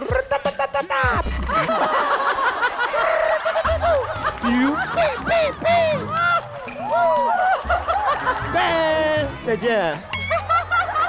易老师说：“今天我算是开了眼了。”就我最开始是因为可能你在一个团体里面，你说自己是一个说唱担当，是个 rapper， 你要做点这种效果。我以为是他做的效果，后来我认识他之后发现，他现实中就是这样的啊。然后他有个特别大的机器人的特点，就是他有一个防伪标志，就是 bro。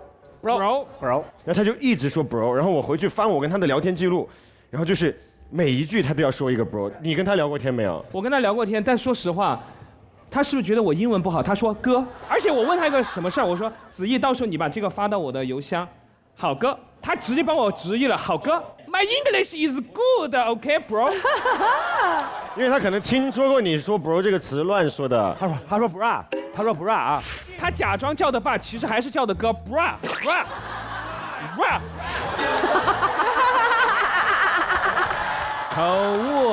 口误，我现在学会了 ，OK。对，他就很奇怪。然后他就还有一个特别点，就是他每天非常的机械化。因为我有一次跟迪哥还有他录一个节目，然后大家都知道迪哥和我都是有一点疯的那种人，话多的要死。我们就特别一天就很亢奋，就别人录节目都是哇，这个是我跟迪哥就是啊，这个是这个李清照的词，就是我们俩一直是这个状态。然后王子异就全程，是的 ，bro。啊，没错 ，bro， 送餐机器人，就是这样。然后我们中间休息的时候，就是我跟迪哥更疯狂的时候，就大家都在听，然后我们讲的特别开心，就在一个房间休息室里面，我们就啊太搞笑了。然后回头一看，王子异在那里啊，真的。哇哦啊！他这是 WiFi 等着找信号哈。然后也不吃饭，就中午我们吃饭的时候，所有人都在吃饭，他就在那儿。哦。他是不是太阳能的呀？然后他是充电的阿尔法狗。到点了，该回去，我回去了，充电激动。莫名其妙。哦，他那个座底下是一盘是吧？对，后面有一个座子。对，这样的啊。可能因为我们太吵了，然后我再一回头，王子异消失了，换地方了。结果他在那个休息室的2楼扎马步。啊，真的又进入这个程序了。有一种充电是坐充，还有一种是站充的，是马步充。就是然后你怎么跟他说话，他都不理你。你扎个马步，我扎马步，真是这样一人呀。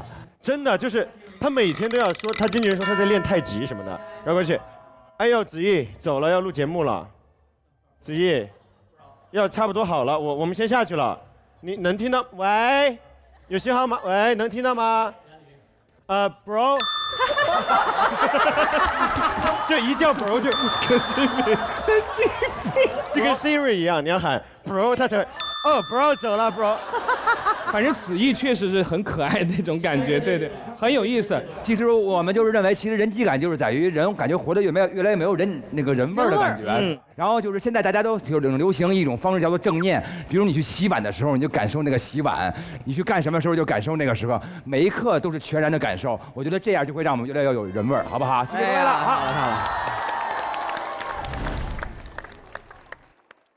好。我们选择皇家美素佳儿，50%天然乳脂保护因子群，可高达30倍精粹高活乳铁蛋白。成长没什么不可以，皇家美素佳儿。那么下面一位提案的，他就是凤姐。凤姐来，凤姐。我发现，羞耻心比好胜心让我跑得更快。怎么个事儿呢？校园时代我最喜欢干的一件事情是什么？是参加运动会（括弧自己没有项目版）。就是你知道，校园时期自己没有项目的运动会，就等于你在学校没有老师，有玩伴，不用上课，但是可以非常开心的一个状态，对不对？所以那一天呢，我就是打扮得美美的，然后坐在看台上，结果突然发现了一件事情，就我们的老师。啪，班主任跑上来，跑到看台上，对，就这样坐着。我哎呀，学生好好笑今天，然后，他干嘛骂你啊？硬 Q。没有，对，突然就说，哎，冯喜，你在这里，你过来。然后我就说怎么了？我说老师，你讲。他说我们4乘100接力跑，少一个人，你跟我去。完了。我不知道大家是不是有这个误解，就觉得人高啊，他的运动能力就特别好。我非常能够理解你姐妹，我经常派出来当那个5公里的那个手跑者，一跑就是5公里，我不知道为什么。而且什么投篮呐、跳高啊，就喜欢让你去。全都是我们。哇，我跟你说，我跳远我还没有躺下来高。我跳远只能跳1.6米，我躺下来有175。但是没有办法，我说行，但是呢，老师，我今天穿了一条裙子，我说我可以，但是有点尴尬。他说没关系，你裙子下面不是有条裤子吗？是有条裤子，但是是那种秋冬天打在连衣裙底下的秋裤，连体毛裤。你今天穿秋裤了吗，管院？我没有，我里面穿的是蕾丝打底裤。叶老师，你今天穿秋裤了吗？没有，我今天穿了。但是呢，那一天的秋裤比这个丑10000倍，是那种聚酯纤维，脱下来会噼啪出那个毛线的那种。呀，等一下，算了。也就是说，你现在也是穿着裙子嘛，相当于你现在情况下就露了里面那条毛裤，叫你去跑。哎，纯毛裤，不是露了毛裤，就是只有毛裤。然后连衣背心裙，背心裙就像比如说你今天穿的马甲，里面是需要有打底衫嘛，就脱掉那个连衣的裙子之后，就是打底衫加棉毛裤。你等一下，稍等。可是棉毛裤哦，在我们的世界里面，棉毛裤也分男款和女款哦，2种哦。你听我说，不是，我不知道男款是什么样子的，男款是开裆的。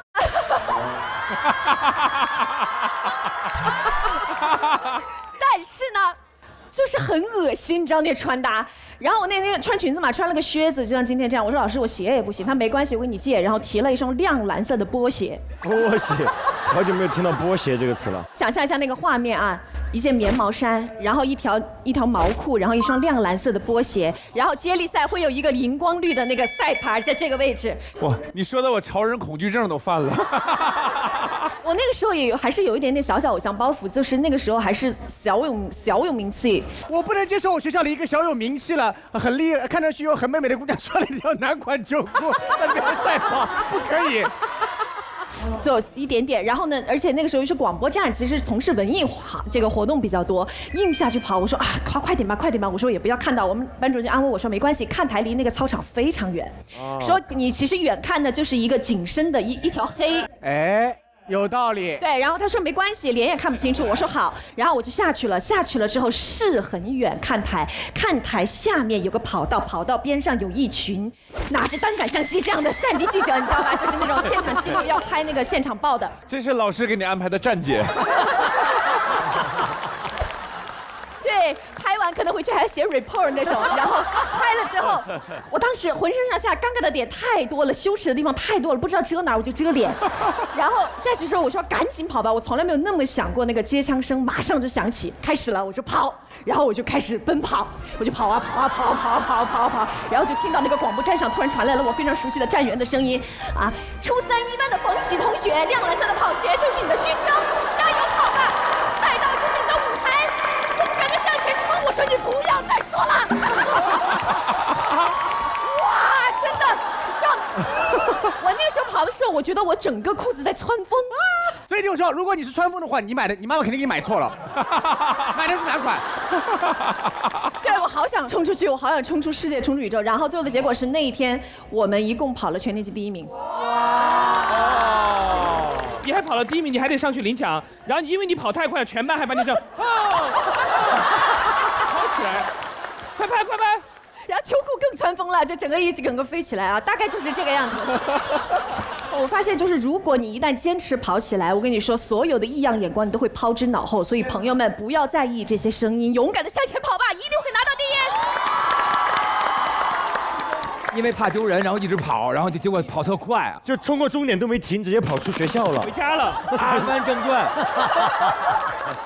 你说到穿搭，我真的想到我自己一个事儿，我这个人看似不拘小节哈。我记得我2010年第一次去中国香港玩的时候，也没去过洋气大都市，跟着我朋友一起去。然后我自觉无所谓嘛，我也比较节约，跟管乐差不多，所以那个 T 恤都是可以穿出波浪领的那种感觉，我觉得无所谓。但那边太时尚了，有点时尚过头了。他说：“哎，我们去买东西，那边有个叫海港城。”我听起来也不觉得多么洋气嘛，海港城一去洋气的要命。太洋气了！我人生第一次，我是走到一个穿衣镜那儿哈，哭了。真的？我朋友看我那个死样子，就马上把我带到一家店里面去买，紧急找那种港男给我搭配了一套。你们看一下当年的那个照片，来。裤子玩起来的意义是爱报童，知道吧？以前有。感觉送完报纸还要回去田里插秧的感觉。是因为我脸的关系吗？长着看也就是，哎呀，也一般，可能审美变了。但是我穿上这一套，我在海港城简直头都潮翻了，潮翻天，潮翻天！我的天，特别有感触，因为我们乐队以前演出，我有段时间非常疯狂的在上台去说一些不该说的话。反正那时候我们的说话呀，我们的话就跟那个衣服吊牌一样，会被剪掉，你知道吧？然后，但是我觉得那个特别酷，因为我觉得让别人不喜欢我这件事儿超级的帅。那阵儿还奇装异服，特别的感觉自个儿怎么着似的。然后后来我们有一次去做这个电台采访，有一个小孩儿打进来，我问他，我说您是我粉丝吗？他说不是啊。然后我说你不是我粉丝，给我打什么电话呀？但是我妈老带我去看您演出。哦，我说您妈妈是我粉丝对吧？不是啊。哎，那你妈妈带你看我们演出干嘛？说我妈妈每次带我看你演出都指着说你要以后不努力学习啊，就这样。反面教材了，我就觉得哦，原来我故意跟这个世界对抗是有问题的。然后对，然后我还是就是说在实现自个儿愿望的同时，别那么玩命的跟别人对抗，就是这种感觉。我想到那个羞耻心这件事情，是因为我们最开始工作的时候，前面有一个提字器是可以一直滚动，是，然后你就可以去念上面的那个字。然后我记得那个时候就是录一个新春的一个合集，就那种字滚动起来的时候，你就觉得很紧张，你就感觉你在跟那个字在搏斗。就是我真的很难把这个念顺，赶不上趟怕。对，就一念就要不就错，要不就快，要不就很难受，然后就一直在错，一直在错。然后对面的就是工作人员就是。哎呀，一声叹息，滚得无奈了。哇，我那一刻就完全就是自尊碎了啊，碎了。就从那个之后，就是任何就比如说要像这种能背的东西，就很长的东西，我尽量都背下来。所以当冯喜说出这个题目的时候，我很喜欢。事实证明，羞耻心比好胜心要厉害得多。因为有的时候，恐惧反而比向往能激发我们地球人更大的潜力。所以，我们不妨把偶尔的羞耻呢，变成自己独特的升级方式，对不对？好的，本次会议呢，所有特工提案已经结束了。哎，在场的所有观众呢，都有唯一的一票投票权，给你认为本次会议最有梗、最好笑的特工的是，而厂牌的得分呢，就是该厂牌所有特工得分的总和。那个得分最高的呢，就赢得了本期厂牌大战的胜利。记住啊，只能投给一位特工了，同学们，请大家慎重的投票。各位看好自己要投的这位朋友啊，开始投票。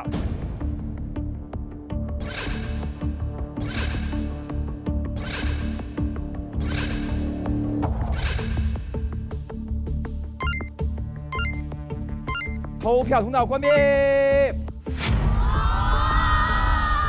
OK， 那大副局长将为我们公布今天得票总数最高的最牛厂牌会是哪队呢？谢谢咱们延期，哎，来，咱们一起看，来，还是这个啊，等着，哎，打开，哦，差的很少，其实只差了20多票吧？干嘛给说呢？好嘞。咱们这个是百位数啊，咱们是个十百，咱们从个位数开始说啊。个位数其实 MC 厂牌是8，火星厂牌是2然后那个百位数2个都是1，关键就是看咱们这个10位数是什么了。MC 厂牌10位数是2，火星厂牌是5，152，恭喜火星厂牌！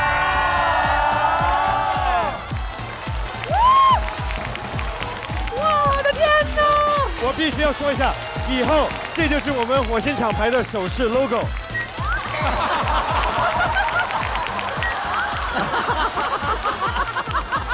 火星有句俗话，快乐牛牛产好奶，代代特工都精彩。希望我们都能在火星的舞台上收获成长。选择美素佳儿，让每一位地球宝宝都能喝上高乳脂、高蛋白的好奶。让我们有请美素佳儿品牌大使默默为我们呈上最牛厂牌勋章。好，谢谢。来，好，给我们的火星厂牌颁发我们的火星勋章。谢谢。第一次来就拿到勋章，下一次我还来，我还要来拿勋章。好吧，非常开心。然后最后希望大家都可以像美素佳儿和火星的每一位特工一样，开心且认真的面对生活。咱们赢了，对不对？对呀，赢了，哎，应该好像是易老师夸你们哦。人类奇迹，易老师夸人了。人类的科幻片开始了。你们获得这个奖项名副其实。得以配位，不像上面坐着3位。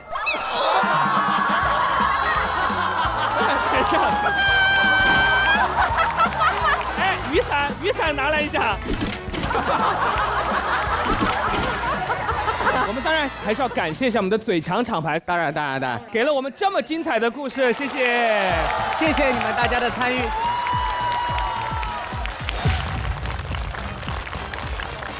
各位同学，本期火星情报局呢会议就开到这里了。我宣布，火星情报局第7期第5次会议圆满结束。下期见。今天我们又迎来了新厂牌的挑战，有请我们的德云社。您是德云厂牌，来自柳岩。德云厂牌来自柳岩，原来柳岩才是老大。我们就是来踢馆的，怎么着吧？相声是说学逗唱嘛，但是你们没跳啊！真的是我天！为什么？厂牌大战我一定赢。那倒也不至于这样，因为跟你也不太熟。对付这种人，我只需要一根手指便够。慢吧，我不是孬种。来我们节目还有一个人，烧饼在他面前就是弟弟。天哪，谁啊？向总，他会突然跟你来个，对，他突然就要打你。我看你像个坏人。当时我都快死了，我又爬到水里，我说节目组我。在 QQ 里边聊，他说我们这关系算什么？我说我娶你。在哪儿结婚啊 ？QQ 空间吗？我呢？你在我心里啊。但是我大戏那么多男演员，我唯独败在他的面前。哦，那个人是谁？那个人是谁啊？寒冷的季节来了，东阳光药温馨提示您：躲开窗，通风很重要。吸收病毒无处藏，守护你茁壮的长大，一直保驾护航。戴口罩，人多也不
电视看优酷就用酷喵 TV。本节目酷喵 TV 同步播出。更多节目精彩资讯尽在新浪娱乐、微博综艺、新浪综艺。登录独家社交媒体平台微博，搜索火星情报局，参与话题互动 ，get 更多精彩内容。被你发现，天外来物，叛逆船长，在个雨天全副武装，冲vào火星，今晚就要来接你。feel 这个 feel 被发现倍儿爽，调好腰间对讲，舞台灯光透过背场，看清局长手中的锤，灵感爆发就会快乐被你发现，被他发现，迎面走来6位。喂，欧皇的运气是百发百中，嘿嘿嘿嘿嘿，教主和彩铃在左右开弓，送，发现烦恼就被佩戴送，冲，火系特工气氛被带动。们的兄弟，别和被发现哥走在对支点，出现索马里带着巧嘴语，发现一场新冒险。每个发现像是盲盒，保证气质磅礴，烦恼随着长扬起散发着光。的汤香鱼也挺往面谈语气，我发现大家熟悉的面孔回到火星去，我发现江湖上的新人辈出提案有金句，我发现长牌间的对决精彩与你相遇，我发现。手中握着锤子，阳底造梗随喜。哎呦 Mars， 我操 ，It's season 7，动刀生意要够翻过了高山也越过了沟总会有收获。尴尬了搜我，漆黑的夜欢乐是一团篝火，要保持住幽默，把生活给逗乐。我想要的快乐肯定都有我，如果你懂我，快抓紧就做。你想要的快乐来火星搜索。火星归来，状态拉满，特工集结，厂牌大战 ，Everybody ready for the show。什么？我的脑子呢？脑子也没有。有什么脑子吧，非常可怕。就是我说之前好几个人都录哭了，然后我就说我每天录完回去都一动不动发呆，要发几个小时的呆。就是我表演了一个绝技，已经技惊四座了，也不知道正片最后能不能剪出来，因为场面过于混乱，可以期待一下。就是因为你的任务要完成嘛，就他们怎么能是不是我的对手呢？那面对我的话，你的提问你自如吗？毕竟是问你，还是